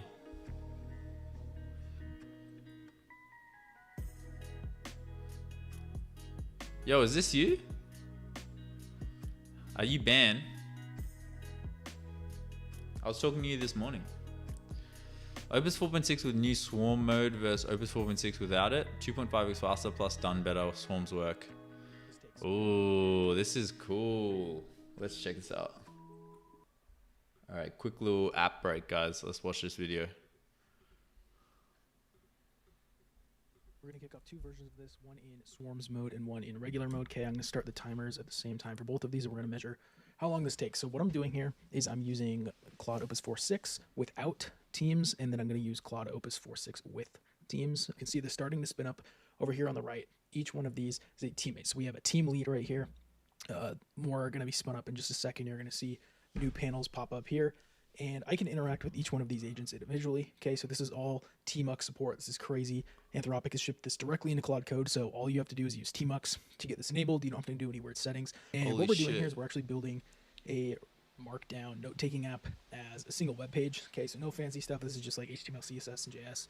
So we're gonna keep things really bare bones just to kind of explore this. But this is absolutely insane. So we have Claude Code spinning up a team of independent agents where we can interact with any of these individually. They're able to send messages to each other, right? So instead of what sub-agents used to be, sub-agents would receive a prompt from parent agent, send their response back to the parent agent once done. Instead, now you have a teammate that's all communicating with each other under the hood, right? And we're controlling all of this within a single T-mux session here, which is a genius decision by Anthropic. Sorry, there's so much going on here that I'm trying to keep up with the pace of things here. But you can see it's kind of starting to work on the project. You can see we have the CSS design task up here. This is doing the markdown assembly stuff. This is doing some JavaScript stuff. Meanwhile, we have the regular agent here that is just kind of cranking away on its own, and that's fine. And a lot of people are going to continue to work like that. And I suspect as time goes on, we'll figure out when you should be in this crazy mode and when you should be in kind of a little bit more focused mode here. But again, the point here is just to show the system, see if we, given the same task, can get any performance benefits out of it. So what I'm going to do is I'm going to come back once both of the agents are done. So 7 minutes for this nice swarm version on the left and 18 minutes for this mediocre version on the right. Dude, that is insane, man. I definitely want to try this now. Bro, I'm definitely trying this shit, man. I'm definitely trying this shit now.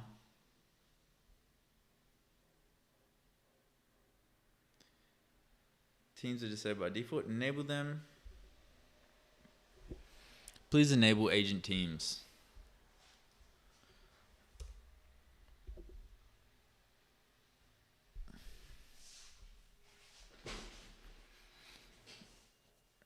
Dude, that's huge. That's literally going to be the next thing, isn't it? Of course it is. It makes so much sense.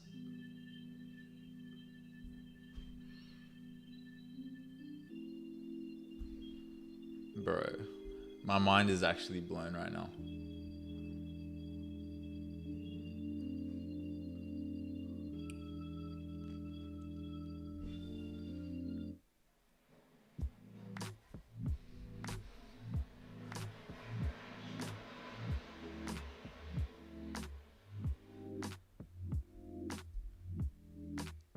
T-mux. I've heard the term T-mux a lot. What even is T-mux? T-mux. I mean, terminal multiplexer. T-mux terminal is an open source tool for Unix-like systems that allow you to manage multiple terminal sessions, windows, and panes with a single window. It is designed to boost terminal productivity, enabling users to detach from sessions and keep processing running in the background, making it essential for remote SSH work. Oh my god, bro, I need this. I need this. Dude, this is exactly what I need.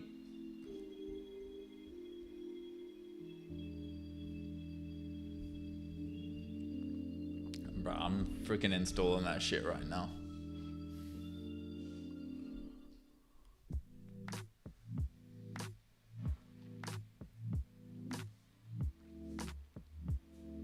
Oh, it's opened up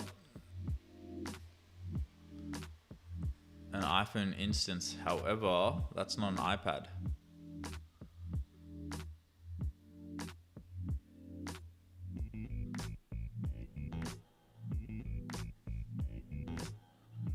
You saw the panes opening? That was T-mux. Yeah, okay.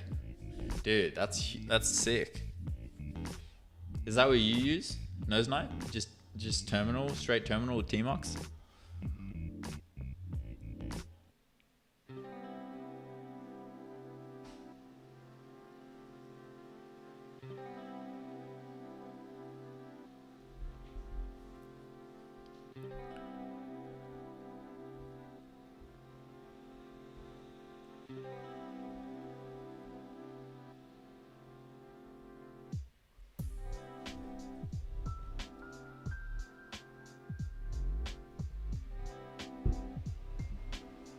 Dude, why is the iPad screenshots taking so long? I haven't seen it even open up the iPad simulator yet. Oh, wait, no, it has. Right there. So it's not able to... It gets stuck in this section, I've realized. Let's take a quick screenshot of this.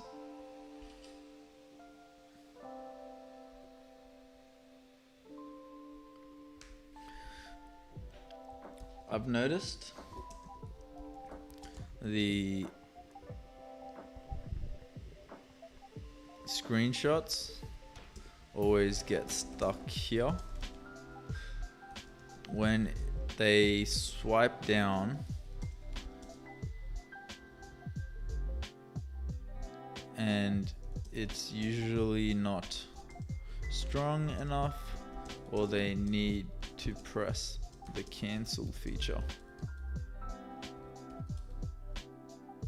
The cancel button. Leaving them stuck on this screen and unable to progress with the rest of the app. We're gonna see it happen again here, aren't we? Look, it's gonna, see, can't swipe down. It's not a strong enough swipe. Swipe down needs to be stronger. Light swipe doesn't work and they get stuck. Just tested and swipe down works fine.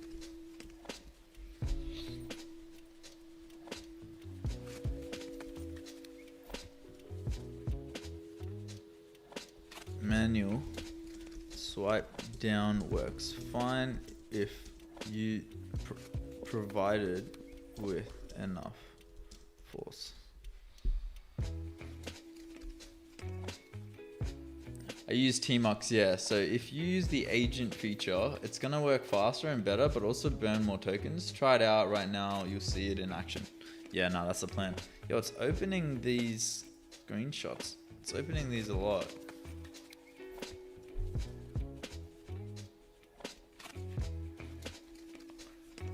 It still says capturing iPad screenshots. Like, this is the iPhone, mate.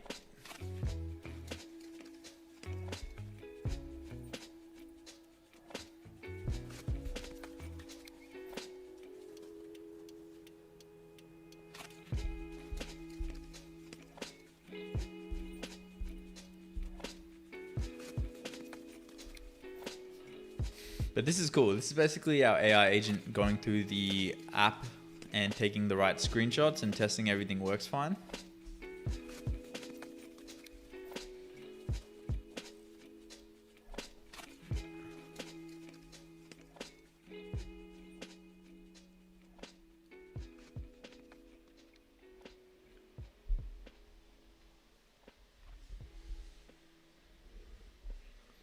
You'll build faster. Yeah, I'll definitely give it a go when we get an opening, because we're a bit congested with a bit of workload right now. Freaking app can't even capture the freaking iPad screenshots.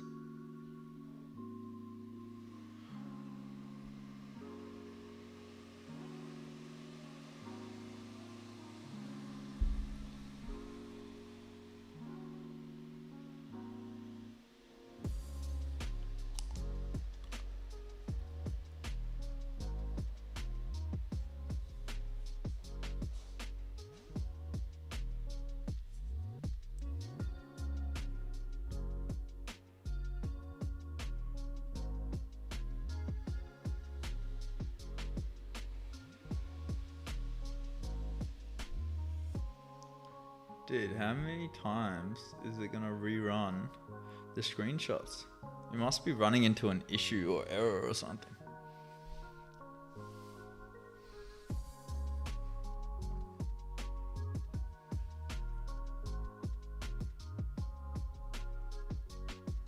What would you recommend to me to sell to near businesses with like an automized caller, etc., or start Openclaw? I think Openclaw, man. Businesses, you got to think about how Openclaw can be used in the business. So one thing would be like, okay, checking emails. You know, maybe Openclaw is able to check your emails and then draft a response without pressing send. It just drafts a response, so you now can literally look at your emails and auto just hit send on the drafts.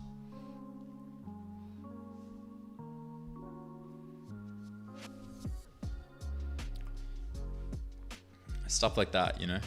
Maybe there's different workflows. Can it connect to Slack and give you a priorities list based off of your emails that you received?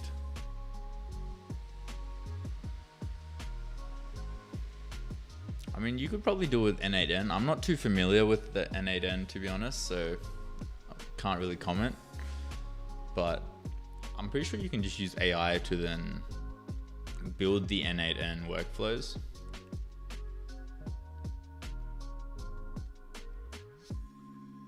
You know what I mean?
Okay, cool. It looks like it's working now.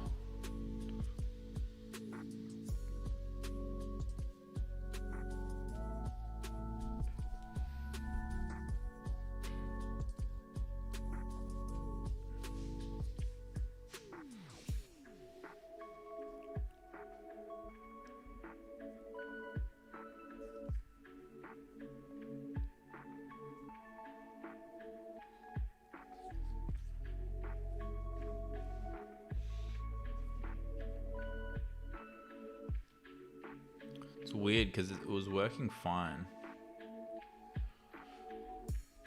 with Pantry Pal. For some reason, the screenshots for Plant Pulse aren't working.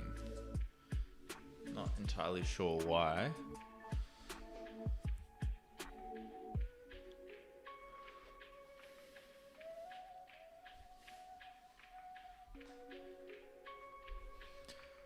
On iPad, diagnose matches multiple buttons, tap error plus possibly heading, causing crash. I need to use first match to handle this. Let me also check if the dismiss worked.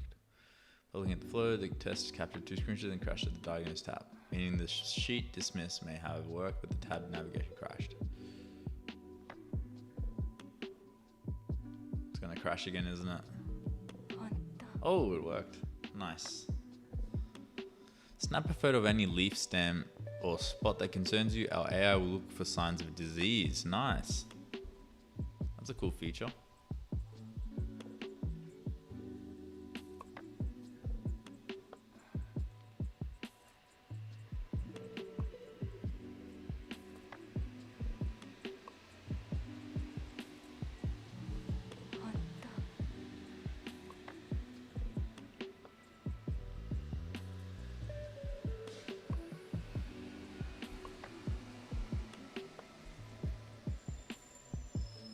All 6 iPad screenshots captured. Now let me also rerun iPhone since those fixes should help here there too. Then collect everything into the project. Nice. Perfect.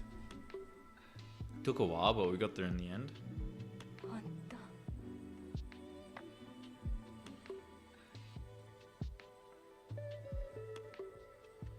I'm wondering if any of these iterations need to be made for the actual App Factory loop. Probably.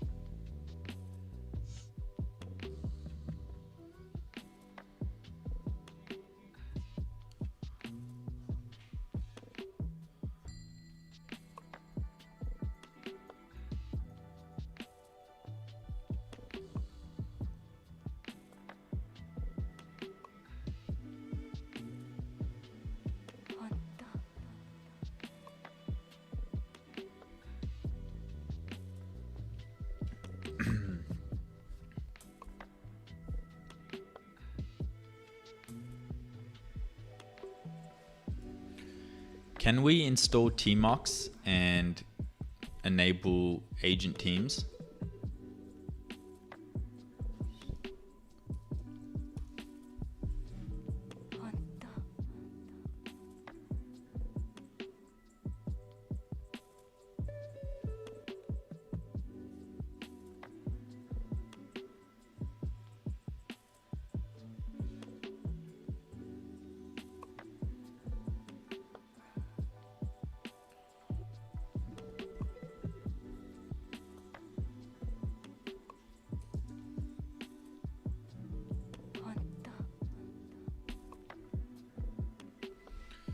Dude, we're still capturing screenshots. What the hell, bro?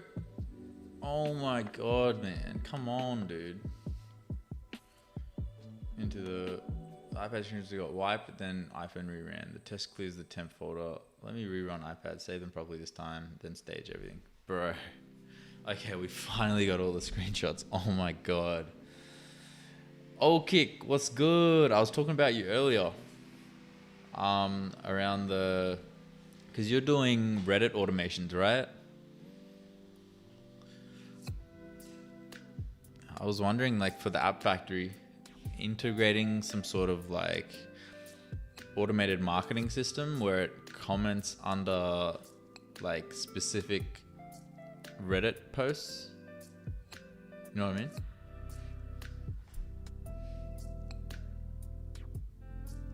How's that going for you, by the way? Is it going good?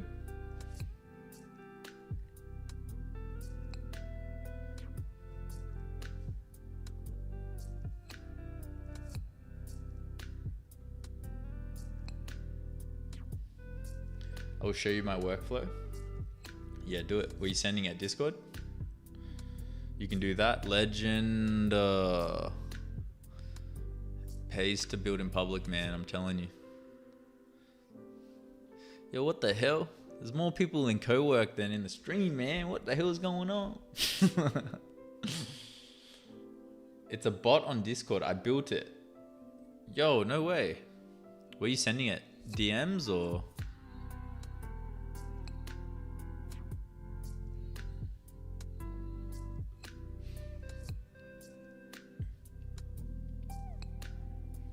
So I can get rid of this iPad now.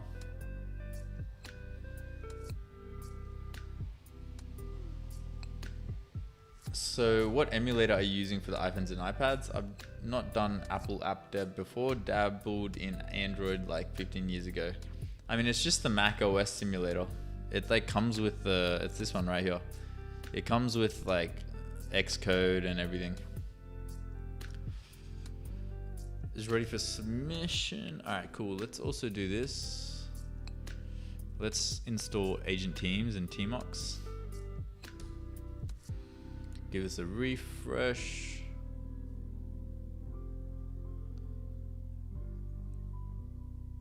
Oh yeah, these look way better. iPad, nice. Perfect. Add for review. Please work, please work. Boom. And there we have our second app submitted to the App Store through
quite large.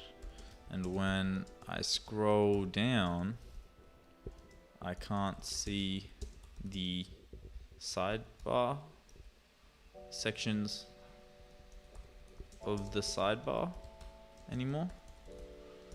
Can we make the sidebar menu sticky? So you see all pages no matter what.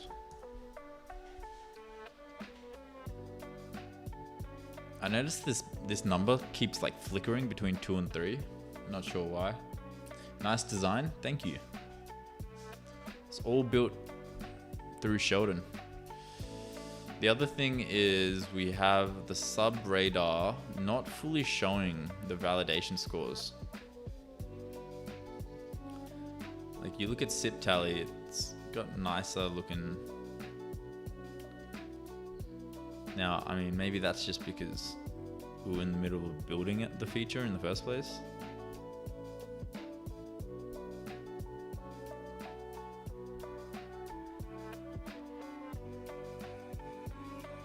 Okay.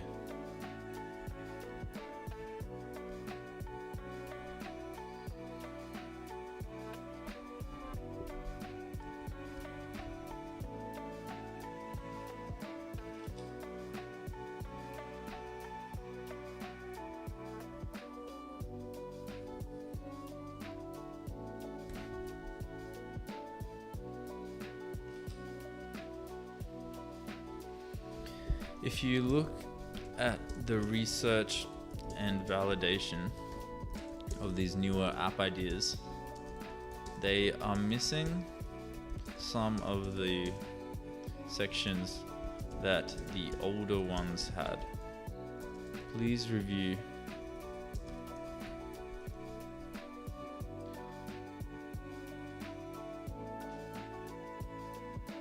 What do you use to manage your agent's workflow?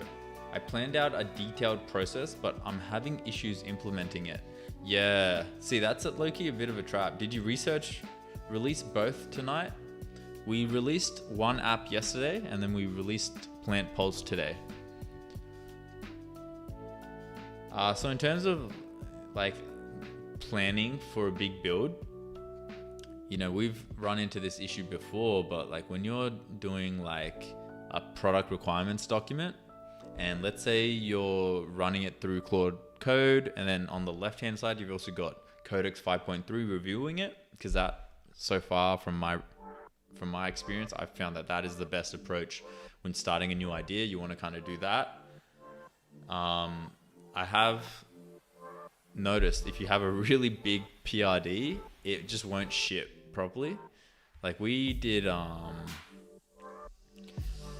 this product requirements document that is 27 pages long, right? And it just goes into so much detail about everything. And we realized like, okay, we need to actually condense this. So I literally just ran the PRD into Opus 4.6, and this is definitely not the most optimal way to do this, but I ran the 27 page PRD into Opus 4.6, and I said, read through this document and write the fattest markdown format prompt of just the core feature and functionality and all the essentials and important information. And then I explain the problem, because if I give this to my agent, then it's gonna mess up and the file's too big, it's gonna skip areas, blah blah blah. So can you write it as a .md? And I mean, it's worked. It did a pretty good attempt at building the app factory.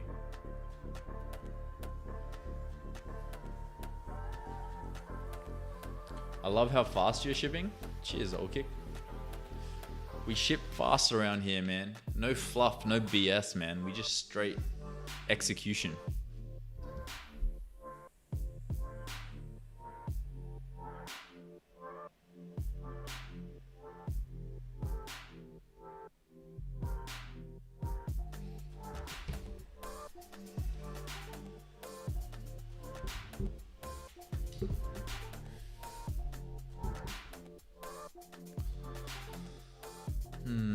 What did it say here? I can see the difference. Meeting memo shipped as the full validation breakdown with 5 score bars plus monetization strategy with sip tally queue. Just shows a single with no breakdown or monetization strategy. Let me look at how both are rendered. Now I can see the problem clearly. The queue item detail only shows a simple score while the project detail shows a full 5 bar. The research data likely has the breakdown. The queue rendering just doesn't use it. Let me check what data is actually available in the queue research files. Okay, nice. What up, Cozy? Welcome to the live stream.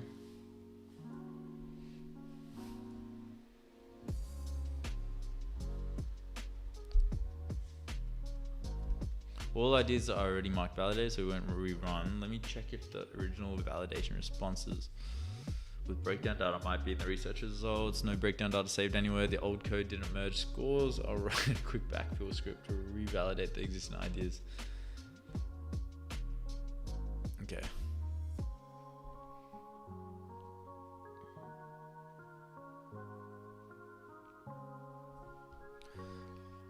Sub radar is in active projects, but the blue text live update isn't showing. Also, can we make the bars a bit more accurate with 0 to 100%?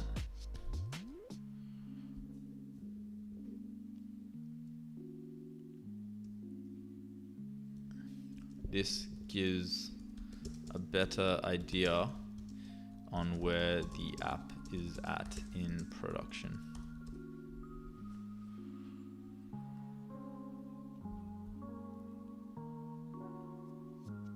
I quite like that, you know, it's bigger. The loading bar is bigger here because it doesn't have the like different buttons and stuff. I actually do quite like that. What happened to the warranty app? We have the warranty app. We're just going through. We've got it right here, warranty vault, pantry pal. So now if I press ship on Plant Pulse, that should push it into shipped projects. It's not saying here, but I think the next cron job, it should move it there. Mark as shipped. Okay. Ah, there we go. Done. So we still need to ship these two. This is just from the old code, but yeah, we'll ship them as well.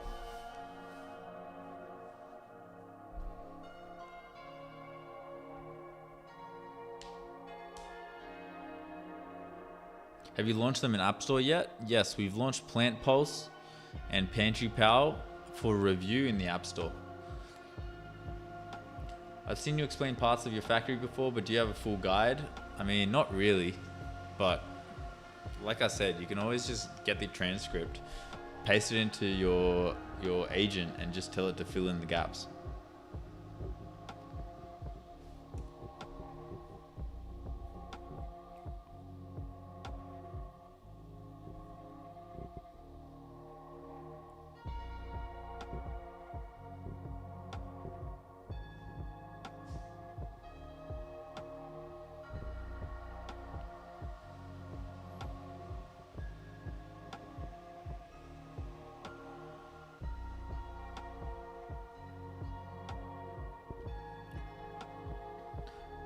Yo, I know I don't plug enough, but if you're new and you're enjoying the live stream, be sure to subscribe, man.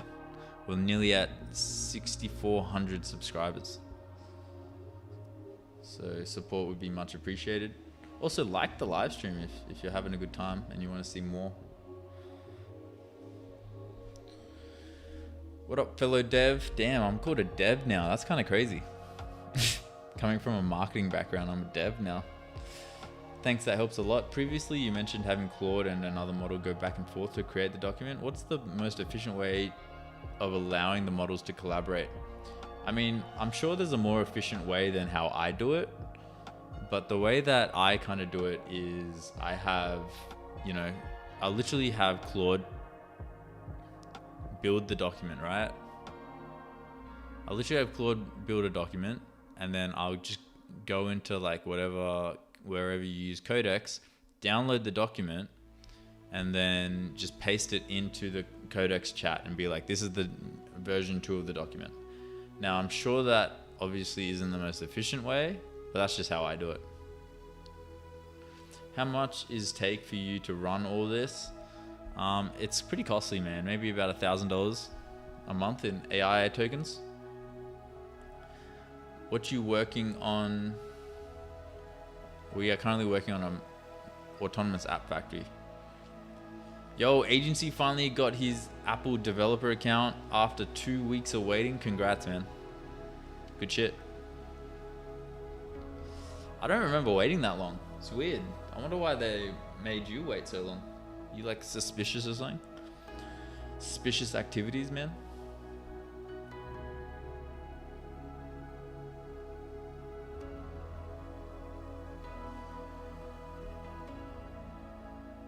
The bar color changes from orange early to blue mid, green near. Complete. Okay, nice. So if I give it a refresh, 25%. Nice. Building.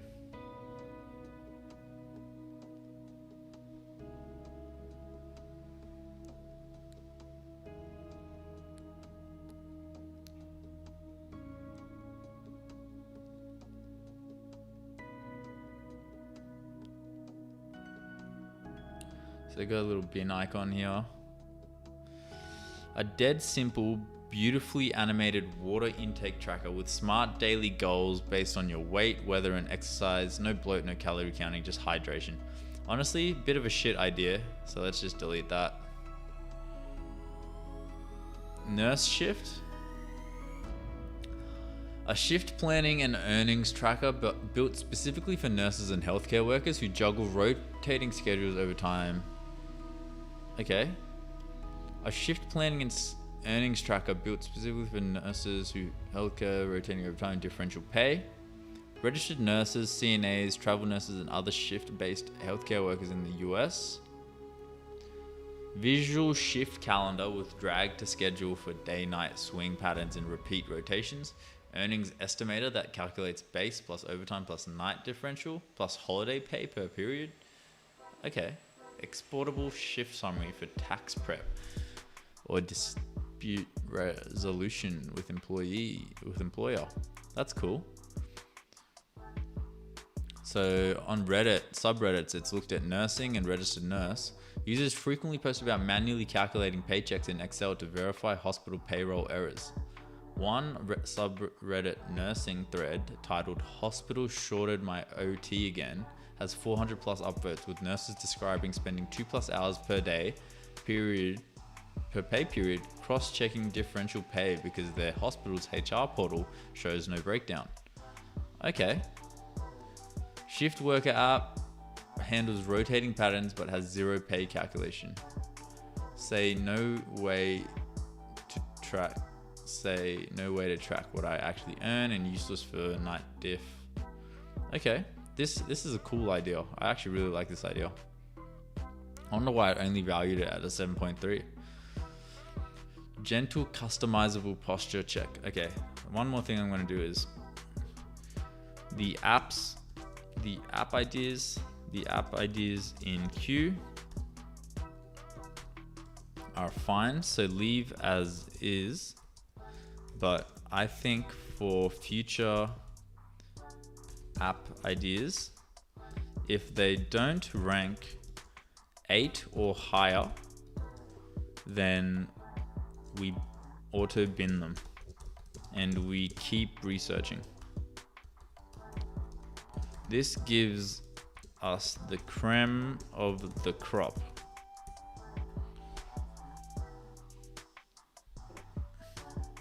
Leave current ideas as is though. Only for future. Posture pin. Gentle customizable posture check-in reminders throughout your work day with a streak tracker that builds the habit of sitting and standing correctly. That's interesting. I don't mind that idea actually. Smart interval reminder every 30 to 90 minutes at pause outside work hours on weekends automatically. Quick 10-second posture check. And existing posture apps either require a wearable device, use unreliable front camera AI that drains battery, or that's a bit of a stretch. Use unreliable front camera AI that drains battery. Like, come on, man. Unless it's like constantly having to look at you, that could be a bit annoying. Or are one-off exercise apps with no habit loop. There's no simple reminder plus habit tracking approach that treats posture as a behavioral habit rather than a sensor problem. To top posts are people asking for exactly this. Digital nomad, remote work users frequently post about chronic neck and upper back pain after long sessions with comments like, I forget to check my posture for hours and only notice when the pain starts. The problem is forgetting, not lacking of knowledge, which reminders directly solve. 1-star review of top posture apps like Posture Reminder and Posture Zone on the App Store repeatedly cite reminders go off at 2 a.m. and on weekends. And no way to set work only hours. Posture Pin's auto pause logic directly plugs this gap. Dude, how good is my freaking app factory? Can we all just like appreciate this shit? It's literally found its competitor and it found what feature that the reviews were looking for the most and is planning to implement it into its own app. How freaking good is that? Threads about ergonomics show developers asking, is there an app that reminds me to fix my posture without being annoying? Indicating demand for a non-intrusive, smart interval solution rather than constant buzzing. So top Posture Reminder has 3.8 stars, 10K reviews. Posture Zone has 3.5 stars with 4K ratings. Dude, I think we need to cross-verify this, man. We need to double check. Is that actually true? It is awesome. Jesus love you. Appreciate you, man.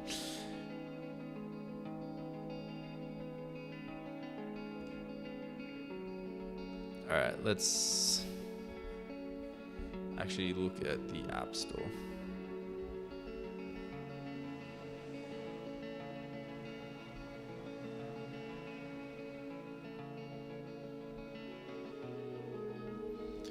So do these reviews actually have that shit of ratings?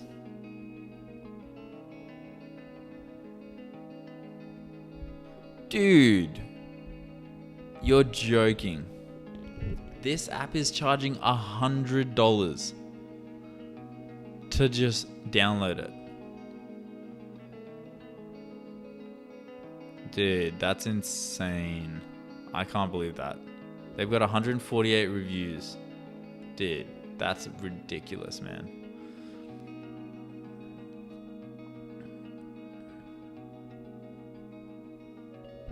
So what was the actual app that it looked into? It was called Posture Reminder. Posture Reminder. I don't see Posture Reminder here.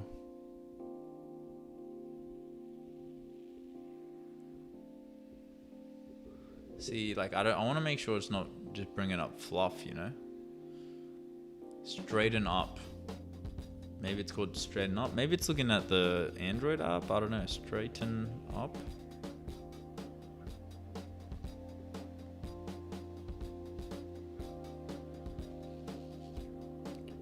Not really getting that vibe. What else? What was the other one? It was called Posture Zone. See, I feel like I'm being lied to now. Like it's just made up those numbers.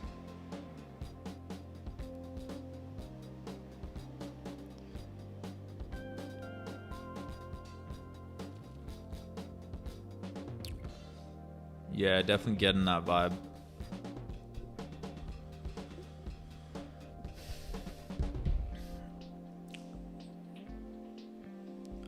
Upright Go companion app.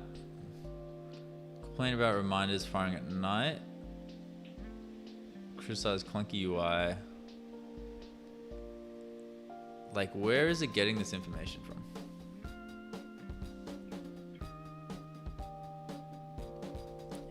Inside of posture pin, where is it getting the App Store landscape information from? Because I just looked these apps up that it mentions and none of them exist.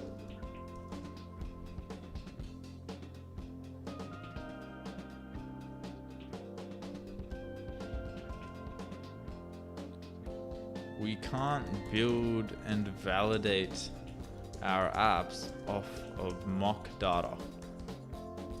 That will result in failed apps.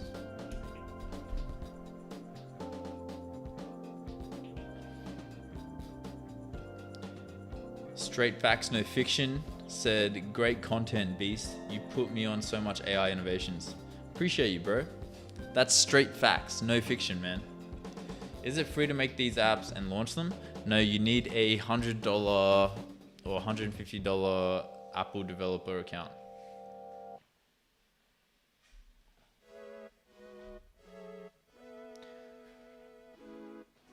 I want to see Marketing Factory. App Factory is awesome. I want to see Marketing Factory. We're gonna get there, man. We can't really work on marketing if we don't have any apps to market.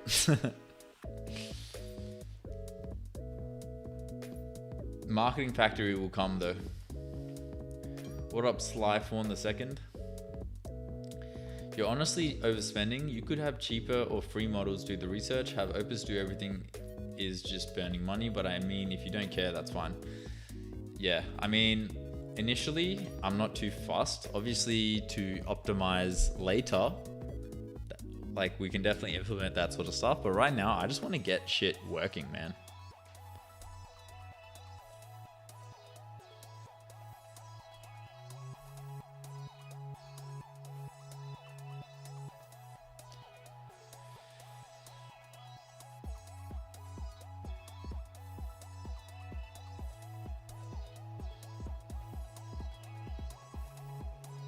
I think you passed it, or maybe hallucinating. I think it's hallucinating, man. Because it's saying like 3.8 out of 10,000 ratings. Like there wasn't a single app that had 10,000 ratings. Wait, so you're doing this while just building and not even marketing them? Marketing is going to be our next venture. Like right now, we need to, what do you mean? Like how are we going to market the app that we don't even know if it's fully working? Like we just got this working yesterday. You know what I mean? You guys think I'm like got 10 arms and I'm able to build everything at once? Like no. We're going to get the app factory running first, reliably, okay? Every time I come in here, I'm debugging something. So reliably, we're going to get the app factory to work.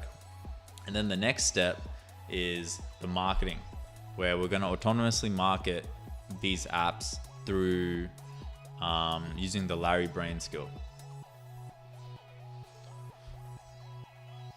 But we can't even get to that if these apps aren't reliably being pushed out, you know?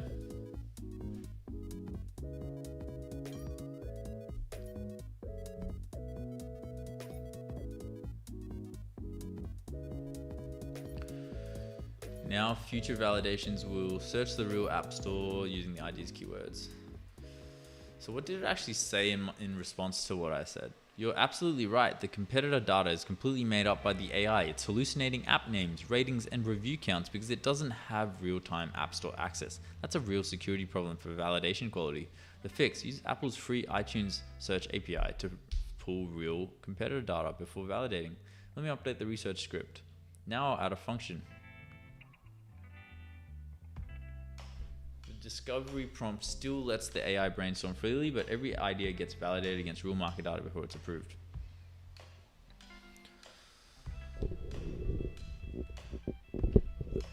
Is the iTunes API free?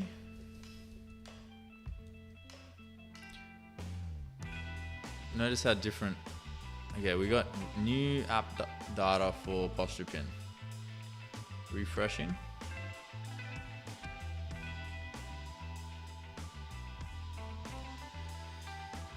Also not seeing new app data for posture pin. Looks the same.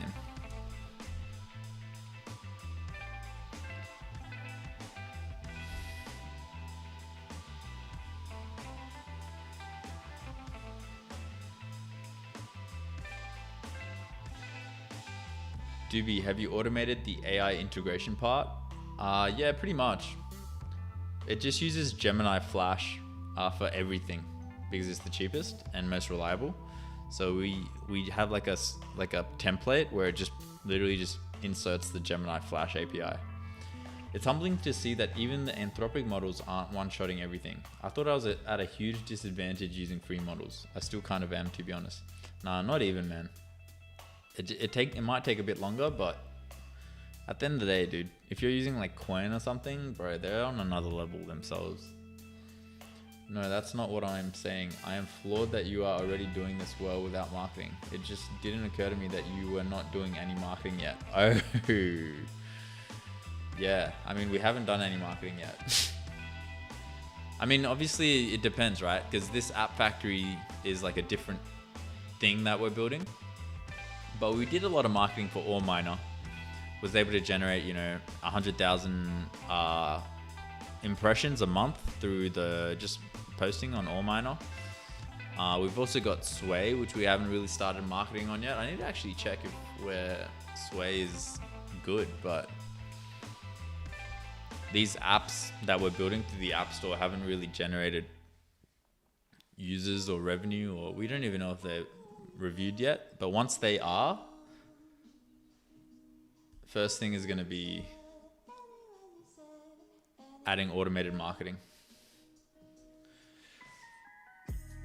Make sure you are not storing your API key in the code. Speak to Blues about that. He knows a lot. Blues, I'll need to ask him next time he's live. But I think some of the chat was telling me yesterday to definitely avoid that. Otherwise, I'll be leaking my API details. But yeah, next time Blues is in the chat, I'll ask.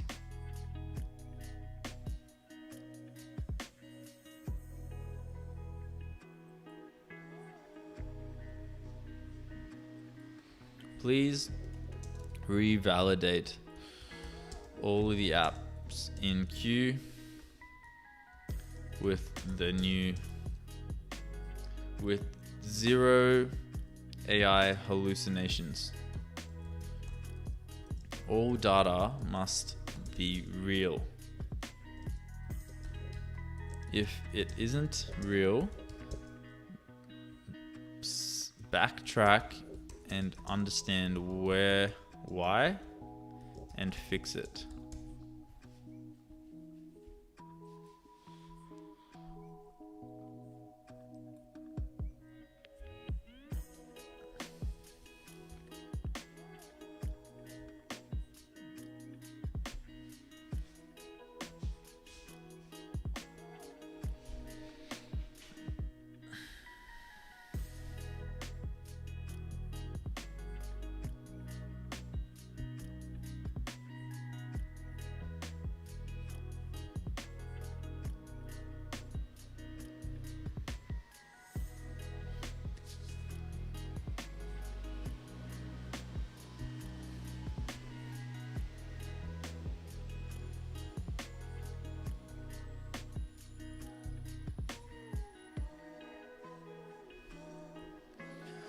This is cool.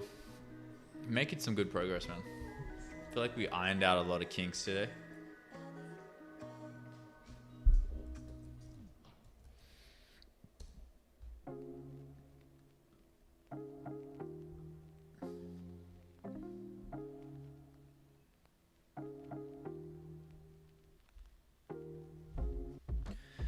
All right, bro. Gonna go farm my 9-to-5 job.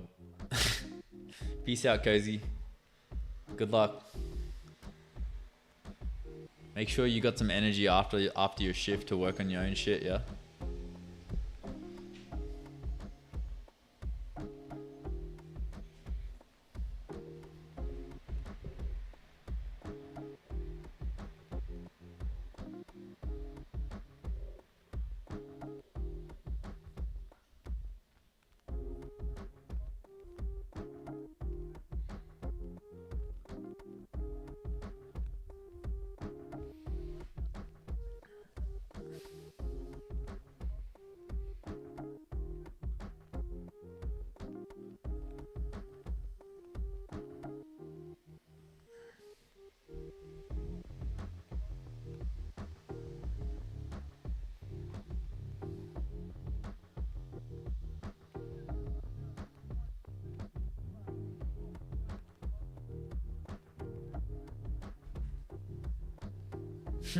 I love that.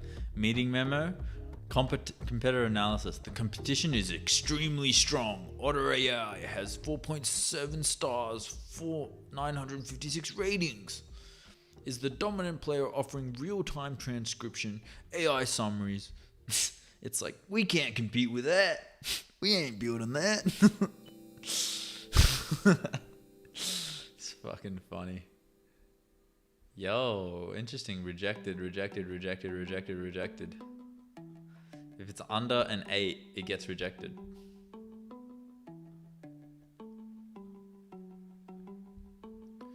Gig tax.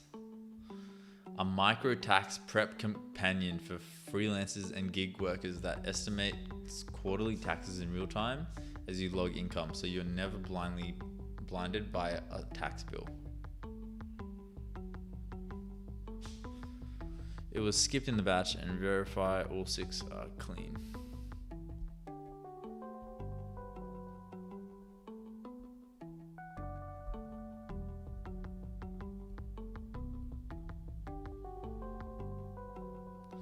Cool. So this is analytics. Plant Pulse, Pantry Pal, all these, and we're gonna see like the reviews and stuff. This is cool.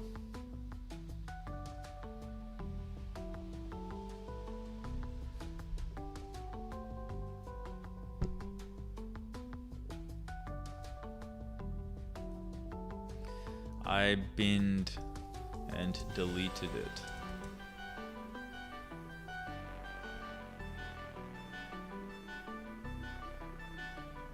Let me just make sure that the remaining 5 Q IDs all have clean. Okay, cool.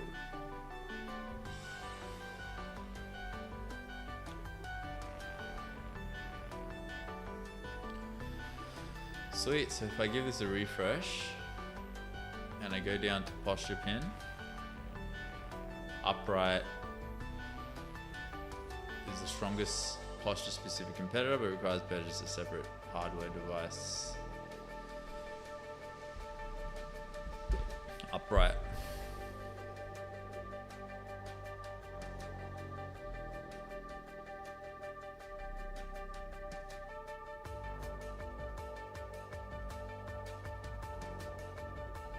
Even this, like, it says 191 reviews.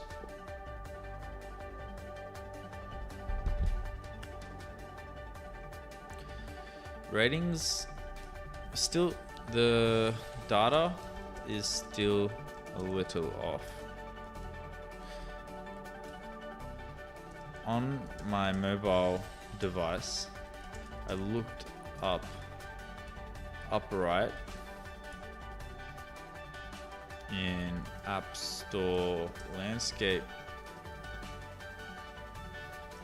where it was mentioned under posture pin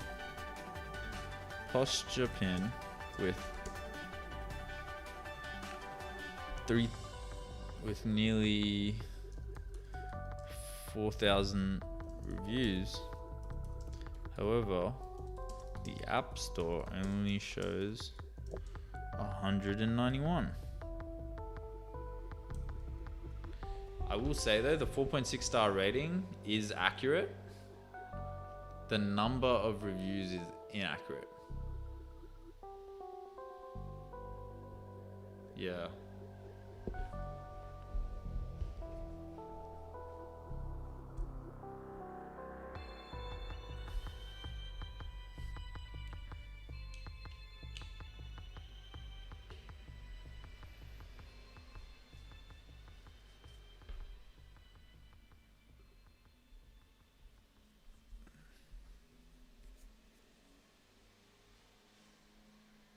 Good catch. The discrepancy is because the iTunes API is searching the US App Store, but you're looking at the Australian App Store on your device. Different countries have different rating counts. The US store is much larger. Ah, there it is in the US, 191 in Australia. Okay. That's fine then. Interesting. I didn't know it showed different ratings for different countries.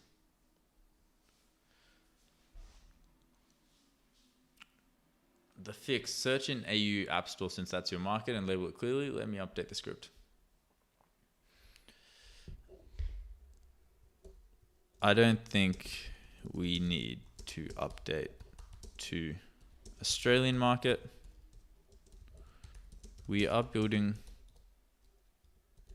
apps for the US too, so it's fine. If anything gives us a better idea of the market. Good to know, not hallucinating. Your Openclaws are hallucinating.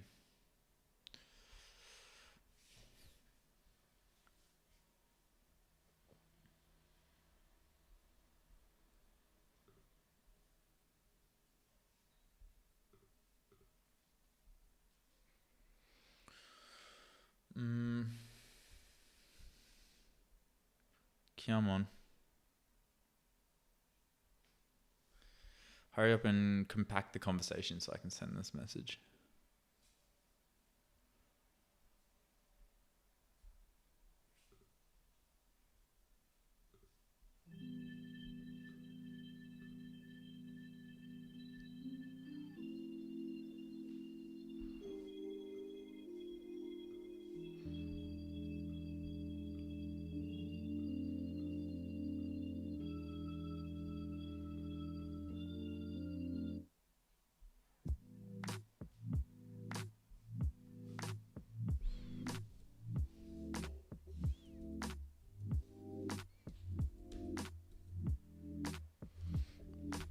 Don't think we need to change to AU market. The US is fine as that is our target audience anyway.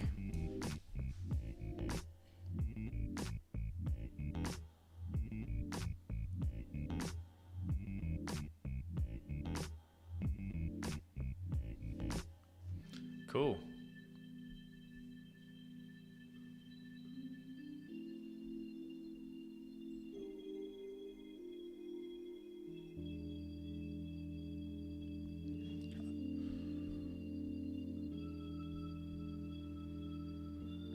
Alright guys, probably gonna end the stream there today. Bro, my hair was looking like that and y'all didn't tell me nothing? Come on, man. Clocked in a little bit of a shorter stream today, 3 hours, but I've got a dentist appointment to go to, so gotta end it short. But yeah, thanks for keeping company.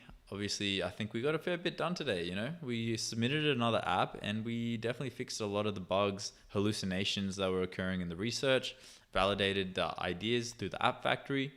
So I'm pretty happy with what we've done so far. App Store, the app factory is really coming along, man. It's getting to a level where it's actually kind of getting scary how good it is. And I keep having these aha moments like, damn, like it's actually building cool shit now, you know? So yeah, really excited to, I guess, continue working on this, and I'll peace out. I'll catch you guys tomorrow. Peace out, Slyfawn. Peace out, Old Kick. See you, Nose Knight. I'll catch you, Cozy. See you, John. Peace out, Kavich. Peace out, Toon. Peace out, Ray. I'll catch you later, Holy. Neons, if you're still in here, I'll catch you later, bro. Agency, Echo, Flavin, W3, Startup Crypto. I'll catch you guys all later, yeah? Peace out, you. Peace out. See you tomorrow, same time.